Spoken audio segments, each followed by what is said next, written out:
the reason why I'm not like fundamentally like worried about it is because it's not just an asset, it's not just a technology, it's like a business model unlock for you as an individual as well as building a business. And like it kind of isn't a continuation of the American Revolution. It fo- it forces everyone to be an entrepreneur, right? We kind of Right. sacrificed being an entrepreneur and a tinker, and then we all got corporate jobs and hung out and took this path.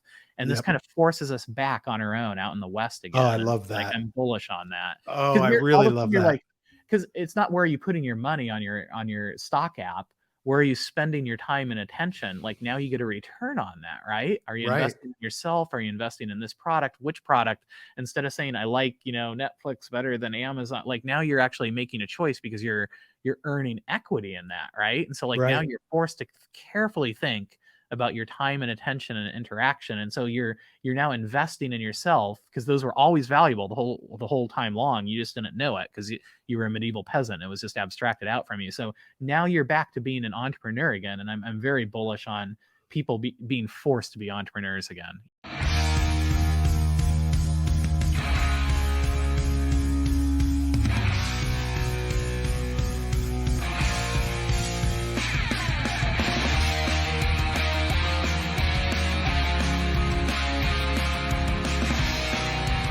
Welcome to Mission DeFi with Brad Nickel, where we explore projects in decentralized finance that are innovating and driving our mission of financial freedom forward. Thank you for listening. If you like what you hear, please subscribe, rate, and review Mission DeFi and spread the word by posting a tweet to the show. All opinions expressed by Brad Nickel or his guests are their opinions and do not reflect the opinions of Black Knox, Material Indicators, or any other affiliated organizations. You should not treat any opinion expressed by Brad Nickel or his guests as an inducement to make a particular investment, follow a particular strategy, or become involved with any project. A project being featured on the show is not an endorsement of that project in any way. This podcast is for informational purposes only. Now, here's Mission DeFi with Brad Nickel. And Josh has been really stirring things up in the space for the last few years in crypto and DeFi world. And I think what really has given power to the things that Josh has been talking about is that Josh is one of those people that can take complex theoretical issues and turn them into things that people can understand and take action upon. He's done two amazing interviews with the Bankless boys where he's really focused in on the idea of crypto tying into historically the Renaissance and the American Revolution, which I have found fascinating and exciting and exhilarating. And I think a lot of people in the space have. But the other thing I think is important about this is that I feel like what Josh is doing with the way he communicates concepts and theories is really critical to this space because we really lack proper framing of what we're doing and how we communicate to those folks that are outside of this world. So I'm excited to have Josh on. Josh, thank you so much for joining us.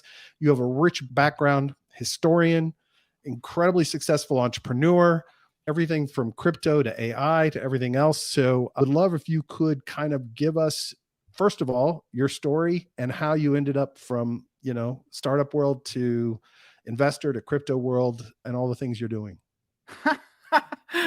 Sure. No, glad to be here and glad to get a chance to talk about this too. It's a little bit different than the usual track that I'm talking about. So so yeah, story usually, and I also hate it when people just talk about themselves. So I'll do this against my better judgment. But yeah, so I did a few degrees, including a PhD, received a Fulbright to the Sorbonne's Institute for Advanced Study, and that's really like an interdisciplinary think tank, kind of complex systems. And so I was working in, classics into late medieval and Renaissance history. So really reading manuscripts, going into these privileged, places of power where you literally need a letter of recommendation from a head of an institution or a head of state in some cases, Department of State, to get into these places, and then Wow. looking through these documents, handwritten manuscripts of economic roles, kind of social networks, letters, journals, thoughts, some art, et cetera, and sifting through that, a lot of which wasn't really discovered previously. And so it's kind of ancient languages and building these things out. And so that was my degree. And the Fulbright was interesting in that it's this interdisciplinary think tank, right? So it's like Right. Institute for Advanced Studies, like at Princeton. So you're sitting there with a CERN scientist and you share your research. The idea is you go back and forth as you're all working on complex systems together. So I'm sitting there walking through medieval manuscripts. There's certain scientists there, and she's talking about particle string theory while they're bringing that thing Wow. online. And it caused me to think a little bit differently about some of the things I was doing. And so as I was trying to build out a way to keep track of these manuscripts, I wrote a little bit of software and came up with some programs. And so I finished the degree. And my doctoral advisor was died while I was finishing the program. He was an interesting character, Heiko Obermann, and so he co-taught at this university in Tübingen with a guy named Ratzinger at the time, who went on to become the Pope, and all of Obermann's students. It's head of Harvard and Princeton and those places like that. And so I wasn't as interested in it after he died for a variety of reasons. And so I was kind of poking around and tootling around, figuring out what to do. And my wife and partner, who's definitely better half and someone she's worked with for a number of years, were working on their own startup, and I had written some complex system software and thought we could do some different things with that. And so we did a little startup and left Portland, Maine, North Shore of Boston, and came out to Louisville, Kentucky. Instead of raising money in Kendall Square with that whole scene, we did off the grid and kind of bootstrapped it, went out in the middle of nowhere and triple mortgaged the house to do a little startup. And so Wow.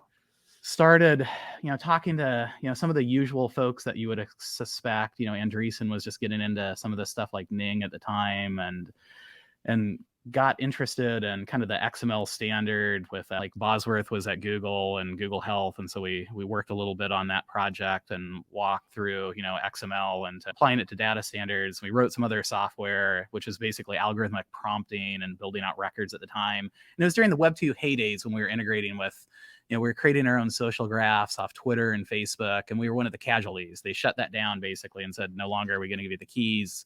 And so we had to pivot hard. And so that was an interesting lesson. We filed away to say, hey, when you're building something on someone else's platform and it's not decentralized and you don't have those crosswalks that you own and control, that can get pulled at any minute. So pivoted out of it, sold it to an MIT spinout, which was an artificial natural language processing company, kind of a competitor with Nuance and those sorts of folks. Worked there for a while and did our earn out and did a majority stake deal to a private equity firm. And so we were running, probably the largest private data set in the country at the time, hundreds of millions of interactions and voice stream. Sold that, majority stake exit, and then went off to do our next thing, which was do another startup. We're here in Louisville, Kentucky, kind of the middle of nowhere, and didn't raise venture, just bootstrapped it again. And at the time there was a chief technology officer of the US was, he was at Health and Human Services. He was a friend, and he became CTO of the US. And then we started opening up public data, kind of Sunlight Foundation stuff. But the idea was that there's a lot of data that the government has that shouldn't be proprietary. Basically, there's no reason for it to be proprietary. So did a lot of work around that. Was on a couple of congressionally appointed, mandated committees around kind of National Council for Health Vital Statistics, kind of programmatic stuff. We opened up the data, built a company around opening up the data, and sold that to a publicly traded company in an exit where, Ernst & Young Entrepreneurs of the Year as a result of that. And I started lecturing on entrepreneurship at places like MIT and Hopkins and Harvard around the idea how to do that. So this is like the third exit. Then worked with that publicly traded company at the time and then helped take them back private in a deal in early 17. And so that vested us out and we were done. And at that point, we were and had done it all on our own dime, no venture ever, and just basically bootstrapped it out. So I have a very particular bent on, how to create a company with a blueprint, and was really looking, the criteria for success wasn't raising money or PR or media notoriety. It was really, can you get an exit with a good multiple where you retain ownership? And then the next level is, can you change the TAM and the stock price of your acquirer, basically? Can you make them more valuable as a result of their acquisition? So did that a couple times, vested out in 17, and we're looking around, and we're here in Louisville, Kentucky. I'm in an old, top of an old bourbon bar down the street from Churchill Downs. And, we're definitely interested in, this is coming back from Paris, where I'd lived there for a couple years, was into Twain and bourbon, and wife has family in the area. And so we're trying to figure out, instead of just having to go into Silicon Valley and raise a boatload of money, that's a playbook for some. And if it works for you, hats off. The basic idea was, how can you help the little guy, the little person? And so we started playing around with looking at investment and doing some of the startup stuff. And it became very apparent very quickly, not just in terms of setting up a fund, but law of power returns and how venture is often, antagonistic to founders. We're always on the founder side, that it really didn't, you're swimming against the current, right? The odds were against you if you're a founder. And so at the same time, we're looking at that and trying to figure out, were thinking there has to be another way, stumbled across crypto and basically went all in on that in 17. Partially for historic reasons, which I can get into. It seems like a real historic parallel, but partially always in the back of our heads, we had this idea that this could be an unlock for founders. Like, what happens when crypto isn't just a token, isn't just an asset class, isn't just a third wave of the web or a tech stack? What if it's a business model for founders? That's a massive unlock. So while we're getting into crypto, what was really interesting about it, at least from pulling back out the historical bag of tricks, was that it seemed really similar to what happened during the transition between the late Middle Ages and the Renaissance. And different people have different points of view on kind of what drives history, basically. Some people think it's, means of production or class conflict or great men of ideas, blah, blah, blah, blah. From my vantage point, it was really communities were making history, and usually they didn't. Usually there's like this French school of thought, and a lot of the better known, kind of more popular, political scientists nowadays are part of that school of thought. People like Peter Zion and those guys who are predicting, talking about demographics and structures. And that's kind of where I start, saying, hey, there are these demographic, and geographic like structures that make it very, very difficult to change. And so instead of predicting and saying, hey, what happens when it stays the same? What I did was look and say, when does it break down? When do you have like cataclysmic change when there shouldn't be? And those episodes in history are like very specific, breaking points. The most notable was during the late Middle Ages into, Renaissance and Reformation. And what drove that was communities, not great ideas, not struggle over means of production. It was really communities using technology. It was a technological, impetus. And specifically, like the parallels were like really, really clear in the late Middle Ages. And so I kind of developed this Renaissance, thesis, this crypto Renaissance thesis. Thanks to the guys at Bankless. It was largely, Hoffman more than anybody else who had this idea and said, hey, I think there's something like the Renaissance going on here with art. And, I replied and said it might be more real than you know. Nice. As I kind of flesh that out, that usually when you're a historian, you're kind of making up stories, right? You have this rubric, it's a heuristic you have this story you want to tell, and you kind of mush the data to make it fit. The thing about this story was the deeper I went into the details, where usually it falls apart, the more strongly it held together. And so that was really that gave us, a lot of confidence to continue on. And like, I actually believe it's true. And the basic thesis goes like this, like, at the end of the, history ticks and talks back and forth, and these cycles of, aggregation where stuff builds up and, very few people control, very much wealth and communication and power and decision making. And then it kind of unwinds and is more distributed and decentralized. And then it kind of slowly accretes back up, this historical cruft like barnacles on a reef. And you go through these cycles, and like, theorists can say, you can say it's thesis, antithesis, synthesis, but just think of it as like a ticking clock, right? It goes back and forth and back and forth, aggregation and decentralization. So at the end of the Middle Ages, like, the world was aggregated. It really was, it was a giant pyramid, and you were at the bottom of it statistically, and when, as a historian, kind of coming out of complex systems, you have to pick which threads and define your criteria. What are you going to look at? And the three threads I always look at that I find most helpful to kind of figure out what was happening in history is looking at value, and that can be money, but also just, value more broadly conceived, communication, how you express ideas and how you trace those, and then also identity, like how you view yourself and your place in the world and your relationship with others and institutions. And so at the end of the Middle Ages, value was super hierarchical and it was tightly controlled, and communication was incredibly controlled, and your identity was basically locked. And so there wasn't really, most value was land and animals. You statistically were in agricultural labor. You didn't have access to that. There's some coin, but that wasn't for you. And there's sumptuary lot. You couldn't even spend it if you wanted to. Communication, you couldn't read, you couldn't write. Communication happened in manuscripts, handwritten documents, like those things I looked at, and they're a product of power and privilege. So if you had an idea, you couldn't share it. And when it gained legs, and, you're basically locked in. And then identity, like, you were set. You couldn't change jobs or change careers or even leave your location, without express permission. There's somebody holding the keys at every series of decisions that you would make. So even if you had an idea to change it, it wouldn't even be possible.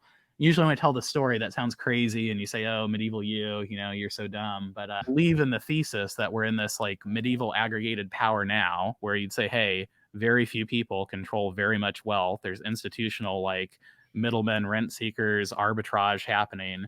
The kicker was that in the Middle Ages, like you didn't recognize it. It didn't occur to you that you lived a permissioned life. It was like the air you breathed, right? And so, medieval you today, like instead of being a medieval lord, it's Fang harvesting the fruits of your data or what have you, and not sharing the benefits with you. Like medieval you today, it doesn't occur to you. Like you think you can spend your money. Now with banking as of late, people are starting to say, wait, maybe I actually don't own the money I think I own. But even if you're using Robinhood or Fidelity, you own a medieval contract, right? They can pull that at any time. You think you can spend it on a credit card, you can't. Like I tried to attend a crypto conference and pay for it with Amex, and they said, no, we don't like the content, so we're not going to run it on your rails. So only when you run into resistance and friction does it occur to you, hey, it's permissioned on the financial side. On the communication side, it's a little bit easier. I mean, people get deplatformed all the time. That's like the more gross version of it. The more subtle version of it is, they don't tell you what they're doing. They basically algorithmically through AI or even through, just basic, coding, they change your Overton window. They show you little snippets. If you search in Australia and I search in the US, we receive very different results, right? Right. Not shadow banning. It's just pushing you subtly into a framework that benefits them economically instead of you, which is going to be a major theme. And this aggregation and aggregation in the new Middle Ages, we're just coming out of, like, profitability is really a function of total addressable market. And that basically means cookie cutter, right? And so like after you get so big as a company, you have to decommoditize or you have to expand total addressable market. And what that means is it's much cheaper and much more efficient. You have better OpEx if everybody watches the same thing, buys the same thing, which means they see the same thing, which means they think the same thing. So that long tail on the distribution curve, you're getting pushed into aggregation. And so that's not accidental. And so that's in terms of communication, that means showing you select things that benefit them economically. And then identity wise, like that's the digital identity piece is like well known, your audience especially. But I mean, and Andreessen does a really good job on this, like coming out of it, like early on in at the birth of the internet, like we couldn't persist state. And so what that meant was there's only a couple open protocols, email and, DNS and, maybe HTTP. And so you couldn't persist who you were. So your identity, your login, your name and login, we couldn't persist it. So we outsourced it and we essentially gave that identity away to companies. And that became that identity is associated with data, which became the fuel that powered, stock market, NASDAQ, FANG for all intent and purposes. And so we couldn't persist state. We gave away identity, data associated with that identity. That created the biggest tech boom in history. And that essentially is, your identity. People are using it and you aren't receiving the fruits of it. So like a medieval lord, they're harvesting the fruits of your labor and you're not even aware of it. So very, very medieval. So then the question is like, what changed? And at the last Renaissance, there are two historical technologies that came on and they were mutually reinforcing. It was like, what's that old cliche, 2 and 2 is 5 or what have you. Like the first was this ledger-based technology, double entry bookkeeping. It's kind of like debit and credit or multiple account books, cross-checking, depending upon how you want to do it. And Renaissance is really a return to the sources. And so they came across this. And this was like magic to them. This opened up financial innovation, financial primitives in a way that was unimaginable previously. Just to give you a sample, to tell you like a little story about it, like the Holy Roman Emperor Maximilian, like he's going down to a German town and he wants to get married. He's in charge of, he's at the height of everything, right? He's the emperor.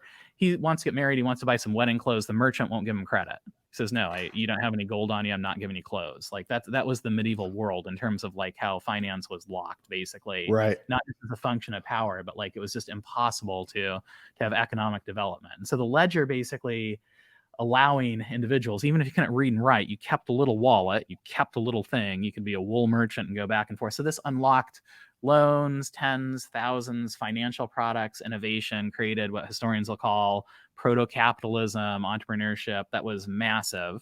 And it really rewrote the power hierarchy, that people who availed themselves of that technology, they went from being out in the middle of nowhere to taking, seats of power, throne of France, papal seat, et cetera, within a generation.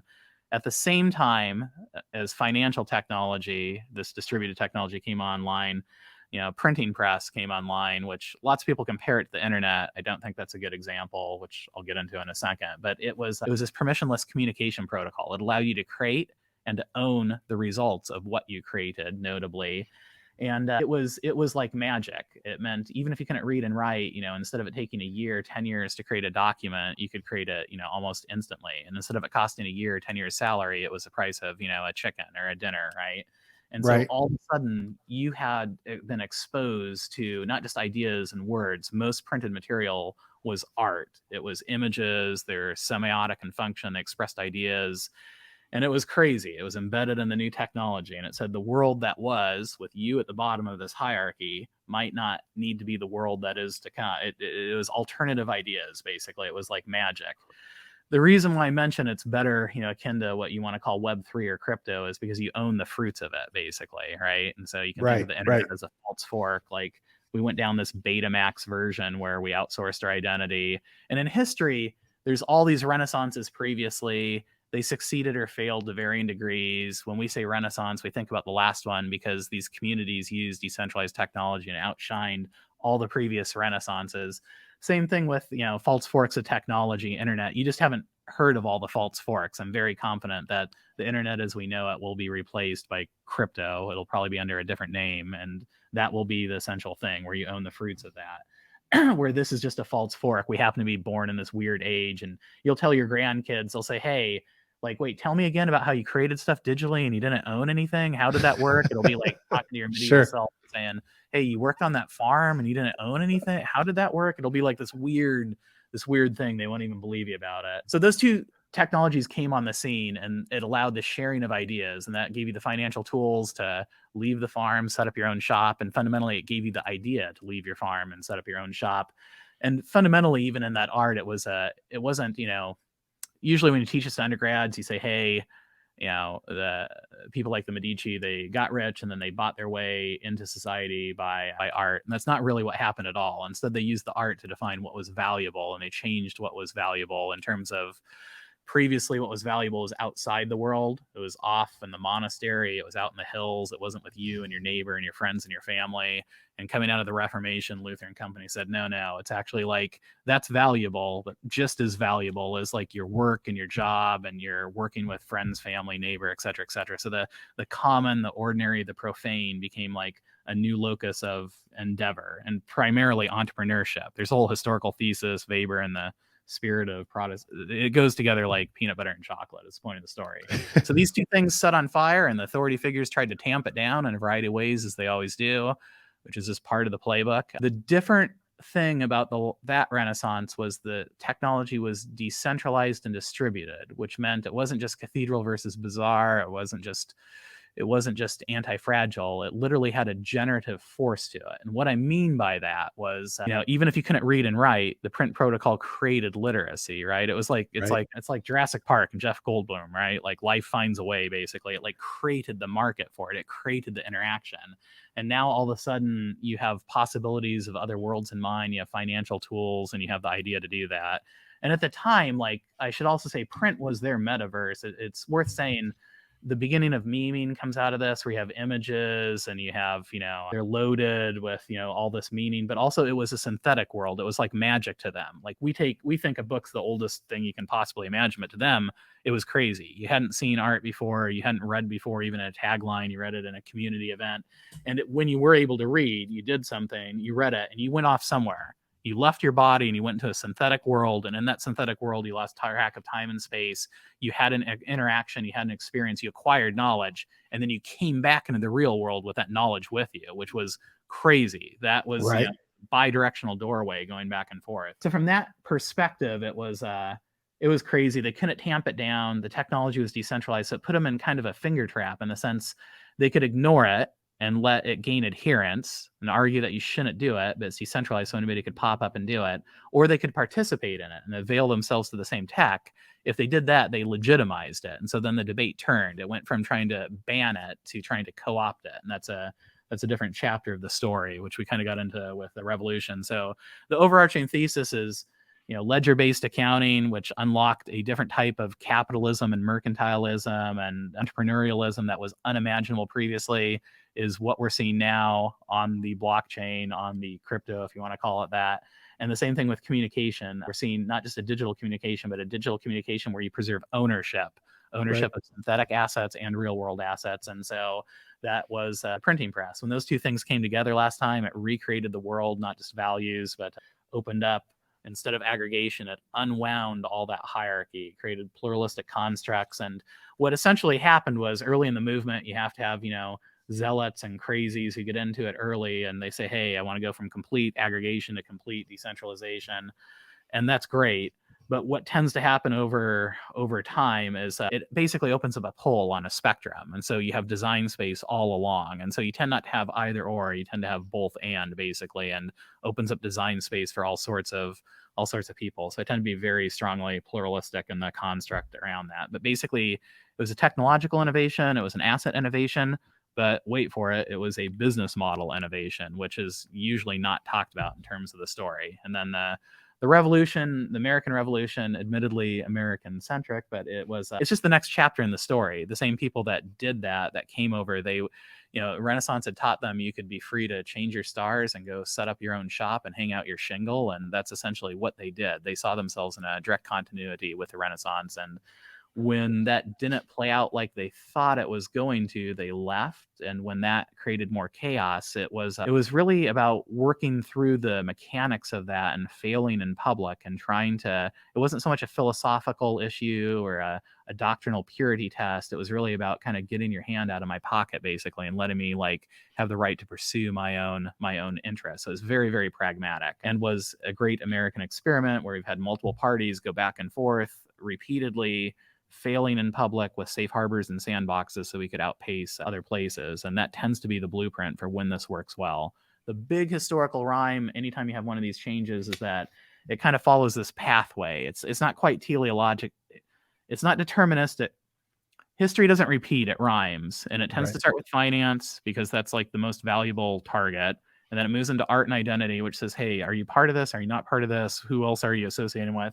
And then it moves into corporate work, call it, community, corporation, DAO, what have you. And this happens in cycles all the time. It's just like fractionalized ownership with the birth of, stock market, where everybody went nuts. And then it goes into education, propagation, and then into this kind of two-way door I'm talking about, the interaction with the synthetic and the IRL, where it becomes very much a pragmatic business model at the end of the day. And so we're very early on in it, but if history rhymes at all, I think we're all medieval. We're now just standing at the brink of joining the Renaissance. We have this little ledger in our hand. We know it's important. We don't quite know how to use it or how it really works or what it can do. We have this printed thing in our hand with a new idea. We know it's important. We don't quite understand the significance of it. And usually these things unfold in kind of two phases. The first is where you use the new tech to make everything that was previously a bit better, faster, cheaper. And then the second unfold is what was previously unimaginable. And we're kind of getting into that chasm right now. So I'll stop there. That's a lot to throw at you. That was awesome. Thank you so much. That was a fantastic summary of all of that. And I find it really interesting, because I've got 25 points here I wanted to tackle. So from the perspective of, we started this off kind of with your history, right? And your transition into startups and tech and the business world. But real quickly on this, that transition is pretty amazing, right? I mean, and it almost feels like the way you tell the story, your life transformed from think tank to building startups with frameworks and models for how you wanted to succeed at them. What was that? How did you bridge that? Right. I mean, how did that happen for you to just dive right in? That's a good question. I mean, it's probably because I have a short attention span, and that's one of the reasons why I'm into crypto. It's the only thing that's interesting to me anymore. Not just because the most interesting conversations are here and the quality of the founders, but the historical, it was very clearly, this is a long time ago. It's ancient history, right? 20, 30 years, 100 years. Sure. But it was even clear, I really liked teaching. I loved it. And it was, had very good experiences with that, and really liked the research as well. Published some things in French, did some different things, blah, blah, blah. But it was clear that the university was like a zero-sum game, even at that point. We're just getting into that, where the internet was coming online. And it's funny, I remember one of my professors saying, "Oh, wow, this internet thing, you have to check it out." Yeah, I'm literally this old. He said, "Can you believe that anyone can write anything up there and there's nothing you can do to stop it? It's not peer reviewed. How will you know what's real and what's not real?" And like, just philosophically, like I was coming out of like, very much a Reformation mindset where the idea is there's no mediators, there's no layers of authority. It's like direct interact. And so it's like, that's the wrong question. This potentially puts everybody gets scared of like these technological advances and breakthroughs until they become old hat. That's why I tell the print story, right? Right. Now we think it's the most boring thing in the world, but back then it was black magic, right? Of course. And we say, the AI and generated like that makes art less valuable. It's like, no, like that tied with distributed tech and crypto going together like peanut butter and chocolate, that makes it market expansive and generative, right? Like you saw art for the first time. So just even coming out of it in that mindset, I said, man, this just seems like a zero-sum game, right? How is this going to work out over 20, 30 years? Which you could have said, I should have come to that conclusion earlier, which is like fair enough. And part of it was coming out of that interdisciplinary think tank where you're working with these other folks and you're like, oh, that's really interesting. What happens if you literally take, some software for doing like a reasonable ontology where you're doing like taxonomy and folksonomy and able to like persist metadata and in like its own entity driven like framework schema. Oh, so and so's doing this at Google around an XML schema. Like, oh, I wonder if you could run that and do the idea of like applying the same kind of networks that you saw in the documents in real life on the digital web at the time. That was like super fascinating, right? And so like that's what we started doing, and it was great until Facebook and Twitter, they literally cut our API, and then we said, oh, we don't own any of that stuff, right? And so that was the great twist. And honestly, it's my wife and other partner. I mean, you ever see the movie Good Will Hunting? Like, sure. Right? Or, so like, I mean, she's the Goodwill character. I'm just the Ben Affleck, I'm the Chucky character, basically filling in short pants for her. So I'm the dumb ass in the room at any given point in time. Well, I think it's really fascinating, kind of the parts of your history that led to that, right? The idea that you didn't have control of the API, obviously, kind of the whole owning your data facet of where you guys ended up, and then you guys made a bet in, I think you said 2017. On crypto. Yeah. How much of this theoretically was already formulated in your head at that point? I mean, was it something where you made the bet because you thought that it had like this transformative capability and then the theory came around, or were you already down that path? Yeah, it's a mix. It's like a self-reinforcing loop. Because when we sold our first startup, it was 2008 Q4. So you're watching the market dump, right? Like literally like the guy the CEO of the choir, we're like, hey, don't check your browser because he's watching like stuff get decimated. We're unplugging the router so we can't check it, so we can get like the signatures like finished up. And so like that was like the dependency of the founder upon like these extraneous factors that was like super, super clear. And then coming out of that with the APIs, like that firsthand experience, you can say it's easy, everybody can prognosticate about it, like, oh, the graph, blah, blah, blah, blah. It's like, well, when you built a company and they pull it and then the next one pulls it, it's like a gut punch, right? It's like visceral, like it's like Graham, it's like intestinal fortitude, right? It's like it's very visceral in that. And so that was clear. And then we just didn't want to do the kind of Silicon Valley aggregated. I mean, we invested with some of those folks and know them, and like that's interesting, but it's not our bag, right? We're old Gen X out in the middle of like Kentucky, right? That's like not our thing. And so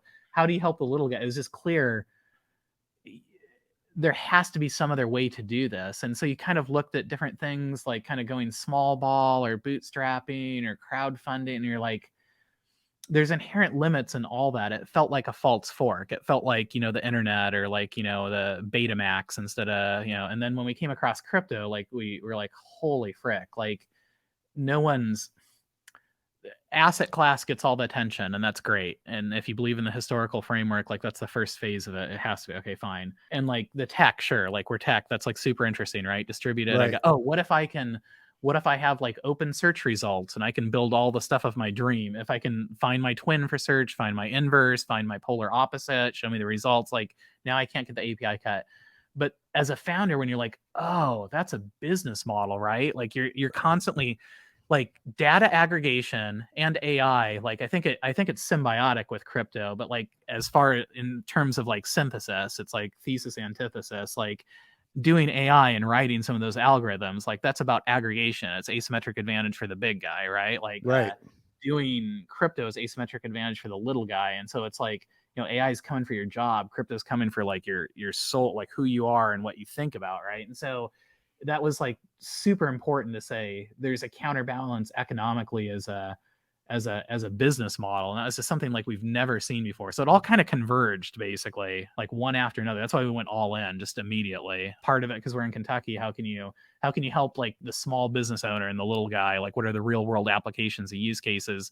And those were immediately apparent. Like we're still waiting for them to get built and we're seeing them, but Nice. those use cases are all over the place. That's why it just drives me crazy when people are saying, what's the use case? Like, well, you're you're at the primitive stage now. So long story short, it was a convergence of immediate experience, historical precedent, and like being in Holler in Kentucky. Nice. I love that. And by the way, you can say batshit crazy. It's, I can't. Okay, I never know. It's quite all right. Trying to. Yeah. No, right. if I had to censor my conversations on our daily show, it would be just a nonstop series of bleeps. So it's all good. All right. Okay. So now, all right. So it's impossible to miss the parallels with crypto, with everything that you've talked about, right? From the historical profile of Renaissance and the Revolutionary War. The question I have now is, I buy it. I totally believe it, right? But I wonder if you think that potentially the power, you talked about the power of them trying to stop the printing presses and the freedom and access to the printing press. Do you feel like they will have the same level of frustration here? Or are you sometimes worried with everything that's going on the regulatory front and the enforcements and the lawsuits and all the news that's breaking? Are you sometimes worried that this time we may not be able to break past it? And I'm just curious your current mindset around it. It's probably like the Gen X Kentucky, and it makes me want to double down even more. Like honestly, nice. It's like that's great. Part of it is grounded in history. Like when you read a history book, you're like, you say, oh, that's so great. If I could have been at the Renaissance, it would have been so fantastic. And I would have boldly walked out as a revolutionary. It's like, no, you wouldn't.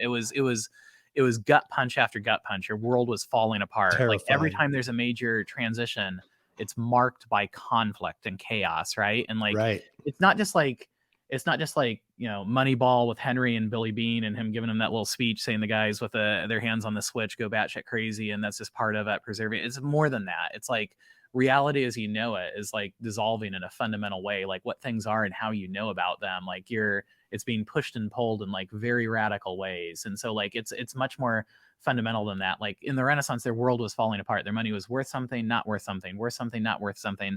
The institutions that they not only looked to for stability, where bureaucracy was a feature, not a bug, they were dissolved, where they looked to define who they were and their role in the world. They were dissolving. Their world was like literally falling apart. And so there was just absolute chaos and pandemonium. And historians can point out, rightfully so, you had controlled hierarchy and you went into kind of chaos after that. You have multiple parties and multiple ideas, and you have conflict as a result of that. And like all that's totally true. Totally true. Like so long story short, like chaos and volatility, when things die, they tend to die quietly. When there's chaos and volatility, that's usually a leading indicator that it's something like structural in terms of transformation. And so, and part of it is like it redoes the grid, it redoes your calculus, like even like on the like not political, but like generically political, where you have like conservative, liberal, fiscal, social, you do your little 2x2 grid. Like now, same thing back then. Now you're introducing this new thing on your X and Y 2x2 square, your axis, you're introducing a Z axis. And now your enemy of your enemy is your friend. And so you can try to ban stuff, but what happens when you succeed in doing that? Basically, it goes out internationally, and you don't want to fall behind. And this is just what we do, right? Like even in our own recent memory, we know this. Like, do you remember when they basically were banning encryption? Like that was a big deal, right? You wouldn't be able to like send an email or run a credit card online now. This is just like what we do. Do you remember when when we were going to tax your email, when the post office was going to deliver your email. Like, seriously, we try to forget about that. That's just like, we just do this every time. Like, yeah, it's worrisome in the sense, like, it hits you in the gut. You're like, oh man, but it's more just tedious. It's like, do we just have to go through this again? Like, can we just short circuit this? My worry is that not do you get through it, because you will, because there's too many release valves and you don't want to fall behind. Like, so there's almost like a safeguard in that. It doesn't make it more pleasant, but the fight tends to change, and it tends to move more towards co-option, basically, right? That's like we've seen, that ticking and talking, it slowly builds back up, and it does so imperceptibly. And not to get too philosophical on it, but like that's kind of it's not this, that there's going to be chaos and conflict and outright, Armageddon. If you do that, if you're in control and you're running the show, if you do that, you've kind of failed. If you do a good job at it, you get a C on your report card, you just have to threaten that. And if you get an A on your report card, people don't even notice you're doing that, which is the state we're in right now. Back to that idea of you're a medieval peasant, and you don't even know it. And so, like, that's kind of the worry. But I like two things on it. One, I think a lot of that worry and chaos that we're in, where you have a media market that basically is perversely incentivized, and instead of value creation, more around incitation, like a lot of that criticism on those fronts, whether it's like, Marshall McLuhan and the Web 2.0 folks that talk about medium as message, or any of the kayfabe or the spectacle, I think a lot of that is because we're in this false fork of the internet right now, where you have creation without ownership. And so a lot of that criticism of hyperreal things being more, all that stuff is around this false fork. So I think that will get resolved. The thing that's like worrisome is that like how that actually plays out over time, basically. Like, will we be aware of it? Will we be aware of it at the time? And that kind of gets down to the bet you're going to make. If you're going to make that bet, do you think the technology, or when communities interact with the technology, is it generative or is it not? Like, that's the bet you're making on it, basically. And that's why the idea of like print, and like, it doesn't make sense when you look at it by any VC investor criteria, right? It's like Gutenberg walks in and says, I have a protocol where only 5% of the people can read. It's like, it doesn't make any sense, but it actually creates the market. That's the bet you're making. So, right. Yeah. And look, I mean, I think that historically, that the harder the powers that be try to flail about controlling things is when it makes it more noticeable to the people that weren't paying attention. Right. And I think I'm one of these people that I'm constantly worried about the way we communicate. I've said that like 3 or 4 times, from DeFi and crypto out to everybody else, to my parents, whomever. And I actually, as we're talking through this, it just really kind of hits you that, oh, well, as the government does, or whomever does more to regulate, oppress, control things, it's going to start infringing on the things everybody's comfortable with. And then as things become more highlighted with the people that actually own data of people, that's also going to make people more aware of things, which actually I think drives the adoption. And I think that I'm assuming that that's kind of historically what has happened as well, right? Is that the more things are oppressed, the more people flail about trying to maintain control, the more people become aware of it, and the more they want it. So yeah, no, it's when it's more visible now. That's kind of the bet you're making. It's very difficult. It's very easy for those in power, it's very easy to stuff things back into the bottle. Like, the nature of the thing you're stuffing in is the determining criterion, and like whether it gets stuffed in or not. And so the idea of sovereignty and control and ownership and the ability to communicate, that's when people get a taste of that, it tends to be very difficult to put back in the bottle. Like, sure, you can look at all the trends where people are giving up, private, where people are willingly giving this stuff up. And that's like obviously very concerning.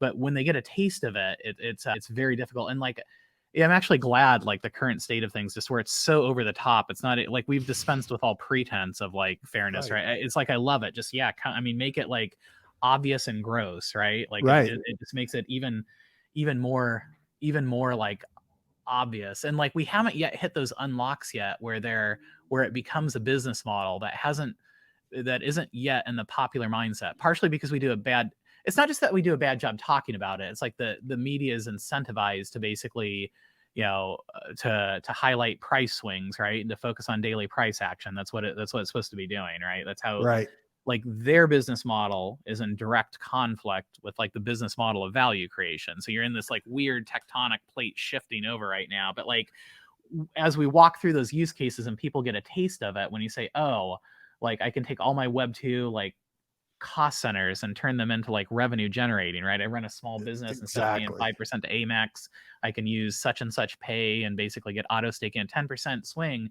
That's not enough if I'm a degen, I'm trading. Like this isn't for you. This is for everybody else, right? But that allows me to keep the doors open and hire another cook on the line, or if I'm running, if I'm paying rent basically, and I say, oh, I can run like a proof of geographic protocol on decentralized like physical infrastructure network, and now I can help pay my mortgage. Like that's like fundamentally substantive to me. And the kicker is it gives asymmetric advantage to the person down the distribution curve. If you run a depend network, whether it's broadcast layer or what have you, and you do it in Louisville, you're going to get paid a lot more than you are in Manhattan or Silicon Valley. So it's this natural counterbalance to it. So like when people get a load of that, or you actually get your first experience with a data DAO, right? When like you say, oh, we outsourced our identity and the data, and you can kind of think about it. And when you talk to when you explain it in a classroom, you're like, hey, value creation in America is around stock market, which is really around NASDAQ, which is really around FANG.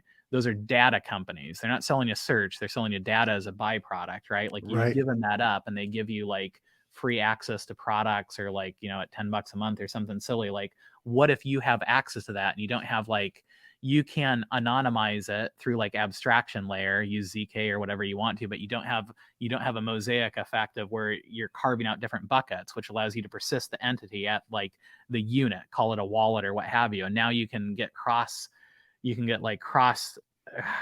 stream insight.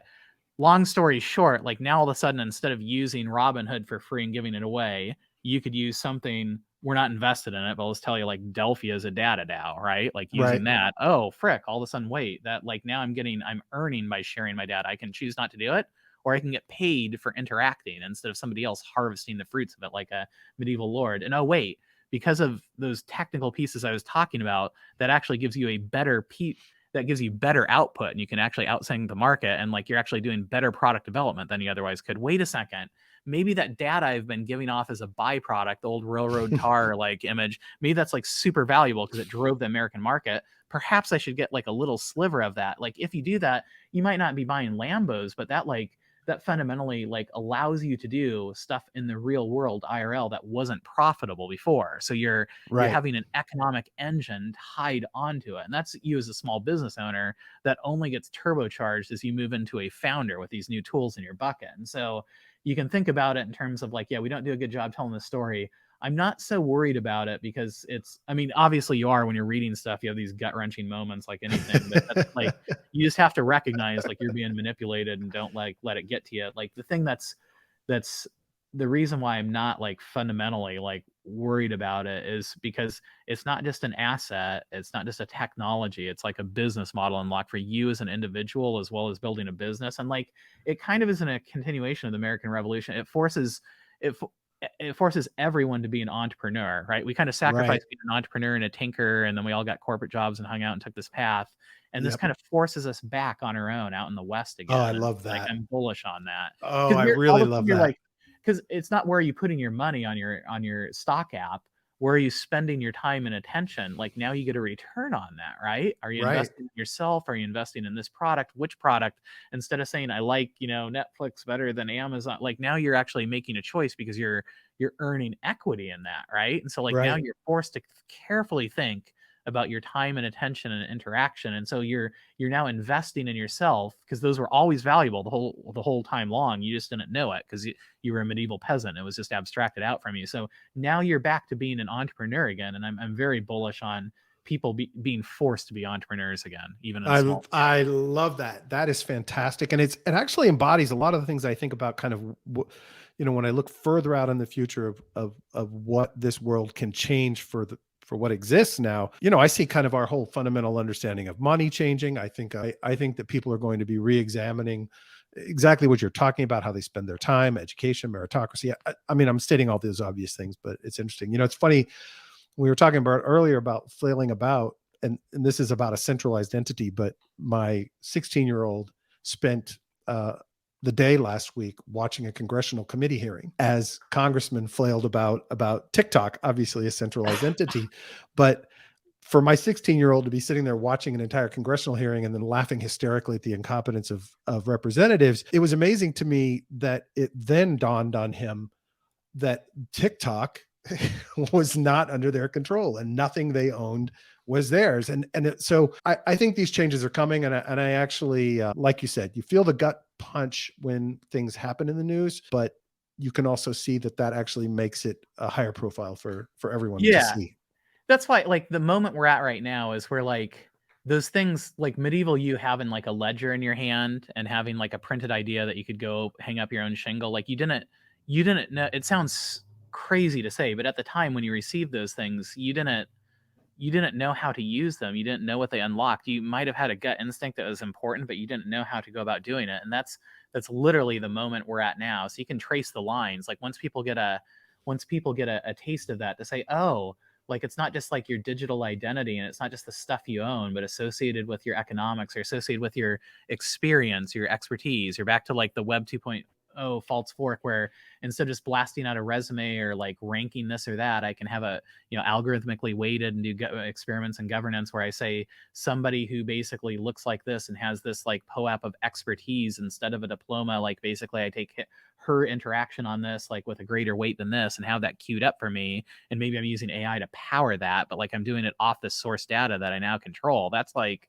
very, very, that's very bullish on a number of fronts. We're only now like unlocking that. So it doesn't, that's why I'm fundamentally positive on that. Love and it. It's just a matter of like, when you get a taste of that, it's very difficult to get back from that. And like, honestly, like when I do like the entrepreneur lecture at like swanky Ivy schools, I mean, the kids, I shouldn't call them kids, the students, like they're all about that. They're like, tell me about this social wait, like I can actually they want to go further down that road, Yeah. right? They're like, wait, instead of even the Did you professor, know? they're like, wait, I left this like biotech company and now the guy running it happens to be the president of the university and the hedge fund manager is like literally running this Ivy League university. Now we have a lab named after that same place I left and all my IP's wrapped up and I can't like own that.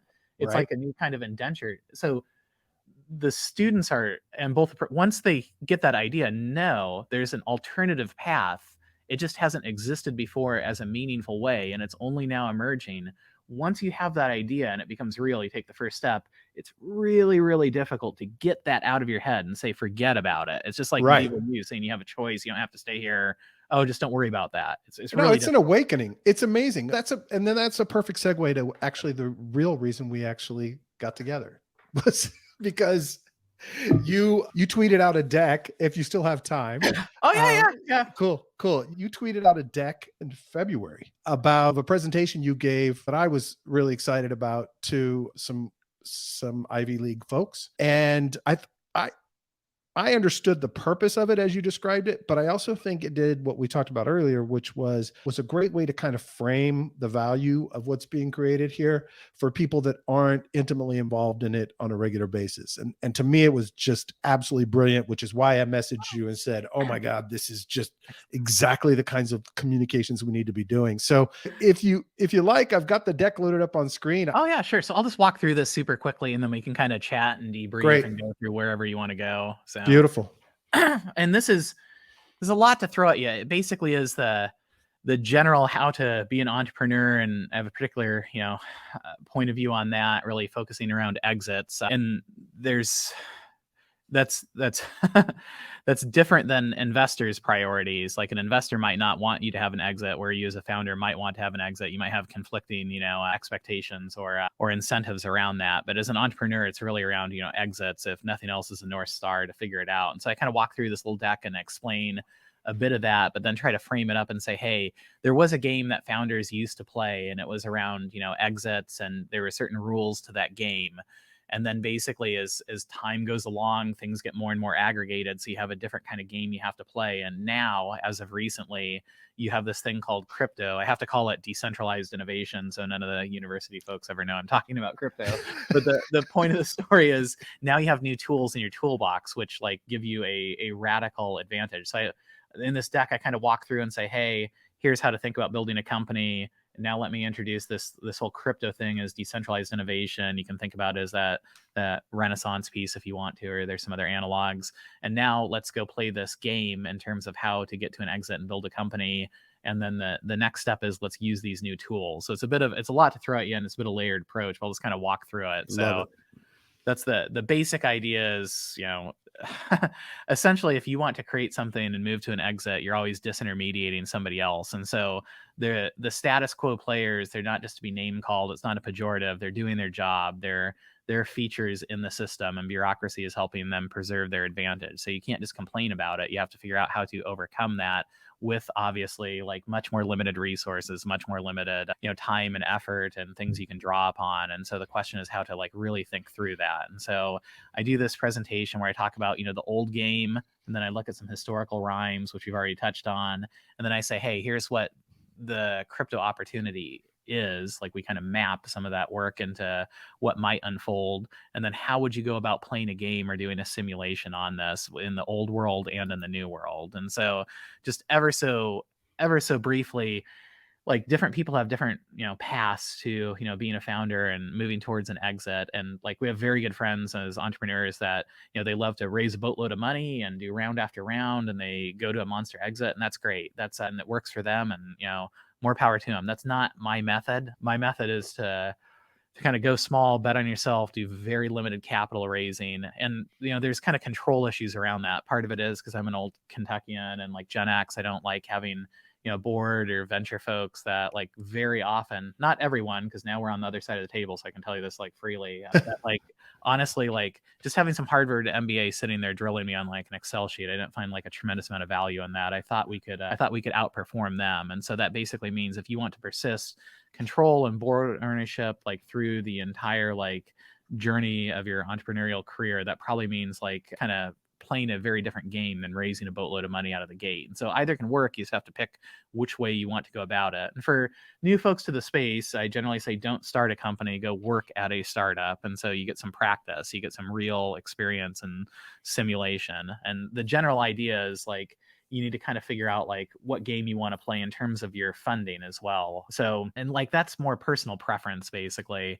Like venture, angel, crowdfunding at the time. We'll get into this distributed economics because that kind of changes the game like very radically. But every choice you make, the game you want to play is an operating system. And there's very specific pieces at that and things that tend to happen over time. And so you just want to make sure you really understand the rules of the game you're playing and make an intentional decision. A lot of times people get caught up in the idea of just kind of like media notoriety for raising a boatload of money. And like, you might not want to be doing that. So the axioms are like, figure out like what basically gets you to an exit. What are the upstream value drivers of someone who will acquire you? And there's like an art and a science to doing that. And then our axiom was always trick people into doing the right thing. Like, assume, like, instead of just Machiavellian, like, making a boatload of money, like we actually wanted to like, thread this needle and do a Venn diagram where we created value in the market, but we also like tried to improve the world in some way, shape, or form. That was just maybe idealistic, but that was the basic idea. And then the basic, the way we went around it was like, try to figure out a way to make not doing something an actual thing. The behavioral economics call this like choice architecture or what have you. But the idea is like, can your thing require very little time and effort? Can you actually like make it easier not to do something? And like, I could like examples, we did healthcare, data in terms of like constructing different things and like working with like commercial payers, insurance carriers, like, rather than trying to like change doctors' behavior and practice patterns or interact with patients, we thought, what if we could just tap the pipe like very far upstream, algorithmically change some of the funding mechanisms, and basically, and like not have to like interact with anybody, but do it within like, kind of like tolerances, which were we're not only good, but where we over incentivize the good actors and didn't have to deal with the bad actors. And Wow. just like the entire, they called it field adjustment, basically. So we didn't have to telegraph it. We published some stuff in British Medical Journal, but like usually we were doing things behind the scenes. And so could we walk into a client and say, hey, if you do this, you will literally have to do nothing but hook us up to a pipe. You don't have to like interact with us. You don't have to interact with anyone else. And so making the choice to do nothing actually a feature set of the product was always like, That's awesome. Oh, that's beautiful. Yeah, rather than fighting it and trying to like cheerlead them and cajole them into doing something, actually design your product or your business in such a way where doing nothing is actually the choice architecture that like signs you up. And so it's just like far easier for that. Sorry to interrupt, but do you find that as you're talking to entrepreneurs from your perspective, Is that a mindset you find difficult for them to grasp and position themselves to think about? Yeah, the devil's in the details around the specifics of this, because usually you do your MBA or what, and you're like, hey, you make a product and you sell it, and you're like, that's one way, and that's the majority of people do that. The other thing you can do is follow the money. Who's your client's client's client, and how is that payment how is the pipeline to that payment actually moving? And your client's client's client probably wants to have like a market topography like in a certain way, right? And Right. like so usually they'll do it through contracts or SLA. They'll have a lot of OpEx and like, human capital involved in carving this. Like, what if you could actually tap the pipeline itself, basically, and algorithmically control that? And like, then you get into kind of like moral, ethical, like regulatory issues. And so our specific twist on this was don't take things away from the bad actors and over incentivize and overindulge the good actors. The idea is like an easy pass, right? Instead of trying to Right. charge people at a gate, just Yeah. say, no, no, no, the gate's already charged. What we're going to do is we're going to give an easy pass to everybody who's a good actor and just use the market forces to naturally like flow. And then all of a sudden, like you're not only behind the scenes and remove all of that friction, like call it field adjustment. Basically, magic tends to happen. It's not an argument you usually make with the salesperson or the marketing person, but the CFO behind the scenes usually knows what you're talking about. That is an incredible framework to think about it. I really like that. Yeah, yeah, Ha- I mean, that was some of the learnings we had. Yeah, I mean, sometimes you have to do some of that upfront work where you do a bit of that and you publish some things and you do some of that so people know what you're talking about, so it's not completely black box. But like essentially what we were doing was, there's a public facing front, which was very good, public health, blah blah blah. We're named, CMS innovators for being like all this accolades, but like the thing that wasn't like what drove the business. Like we were able to do that because we used the stuff behind the scenes to actually like Nice. push that, basically. And at a certain point they become mutually reinforcing, where you can point to the good outcome, but you're really achieving that good outcome. That's just the tip of the iceberg, right? You're achieving that through the black box work you're doing in the pipes of the financial system. So you have an external economic engine bolted on to the visible thing of the business. So yeah, it's not how they usually teach it. Right. But like you have to jump over all these barrels, right? You're like Right. fighting Donkey Kong. Like you can't just go busting through wall after wall after wall. The game is stacked against you. So like the judo move is, how do you turn the opponent's like weight and power like against them? And that's like one particular trick for doing that. Every instance is different individually, but there's in almost any vertical you can find like all sorts of leverage points for doing this. I'm sorry, and we'll get you on back on track. You're fine. But It's I'm great so that you're interested fascinated. in this. I'm Usually so people's eyes glaze fascinated. over when I start talking about this. Well, look, I mean, think about this. From my perspective, if you think about the entrepreneurs that I'm investing in this space are all highly technical. Most Yeah. don't even want to touch sales and marketing, think it's Ugh. evil, or just don't want to deal with it. And frankly, look, I did marketing for 20 years. I hated every day of it. So, trying to drive something down somebody's throat is a difficult thing. This model, if you're successful at flipping and pivoting people to think this way, it's a really powerful model. And it's a really powerful model for getting what we're doing in crypto and DeFi into Yep. the real world too. Yeah. So that to me is amazing. It's like the only way you can. Yeah, the tech found. I mean, unfortunately, like our blueprint, it's not right for everybody, but our blueprint was always like, tech front facing and, middle in between on analytics. And so like there's always three of us as co-founders every single time, the same three. And like that was like a movement, because you didn't like having the sales centered, CEO founder has its own like difficulties. The tech centered CFO co-founder, like that can work in like limited, like very limited like use cases. Early crypto is one of those places where you can just build a protocol, like hook it up to DeFi, and you're off to the races. Like that has a curve to it that tends to slow down over time, where you have to Sure. like move to something else.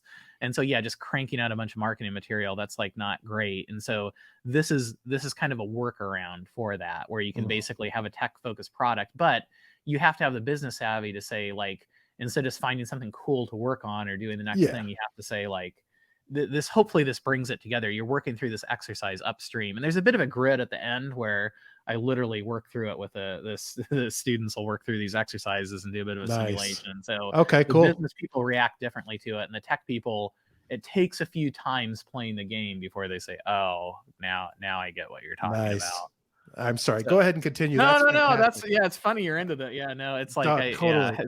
So yeah, that's basically not doing something a thing, and then like here's who you're going to face in the modern world, not just as a crypto founder, but like as any founder in technology, with like rare exceptions. Like there's a boss at the end, there's Donkey Kong there, and they're going to have these like assets. Like they're all going to be data company. Like Fang is built on data, not subscription. It's built on data. Like data Right. is gold. You generate it, you don't own it, you give it away. Like this is what like the modern like tech economy is built on. And like that data boss will have a moat, they'll have history, they'll have size, they'll have proprietary primary data, secondary, tertiary, they'll have privacy, walled garden, resources, models, experience, trust. If they've done their job, they'll have government and regulation around them.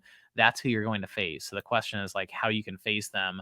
So rather than just like play the game and like say, oh, rather than trying to grow your product through sales, like you're saying, hey, how could I be plugged into a different distribution system where I have premium pricing and output? Maybe even I'm taking like fractional interaction off that. Like the point of the story is rather than like jumping over barrel after barrel, how can you step outside the frame and say that boss that looks so powerful? If you've ever been in a big company, or if you've had an exit like you and I have, and you're in a big company now, you're saying, oh, you see how like their source of power is actually a massive liability, right? Right. And Right. so like you look and say, like now putting your like stepping outside the frame, putting like their goggles on, like what is an upstream alternative to them? Like how is an alternative like better than them according to their definitions? Like how can you make their customers require them to use the thing you're building? You just have to sit in a board meeting like one of the larger public companies, and like or behind the scenes you'll hear all this stuff discussed, like what are their problems and their worries, and like you want to tap into that and you want to be squarely there. Like a great example of that is how you can make their customers require them to use your stuff.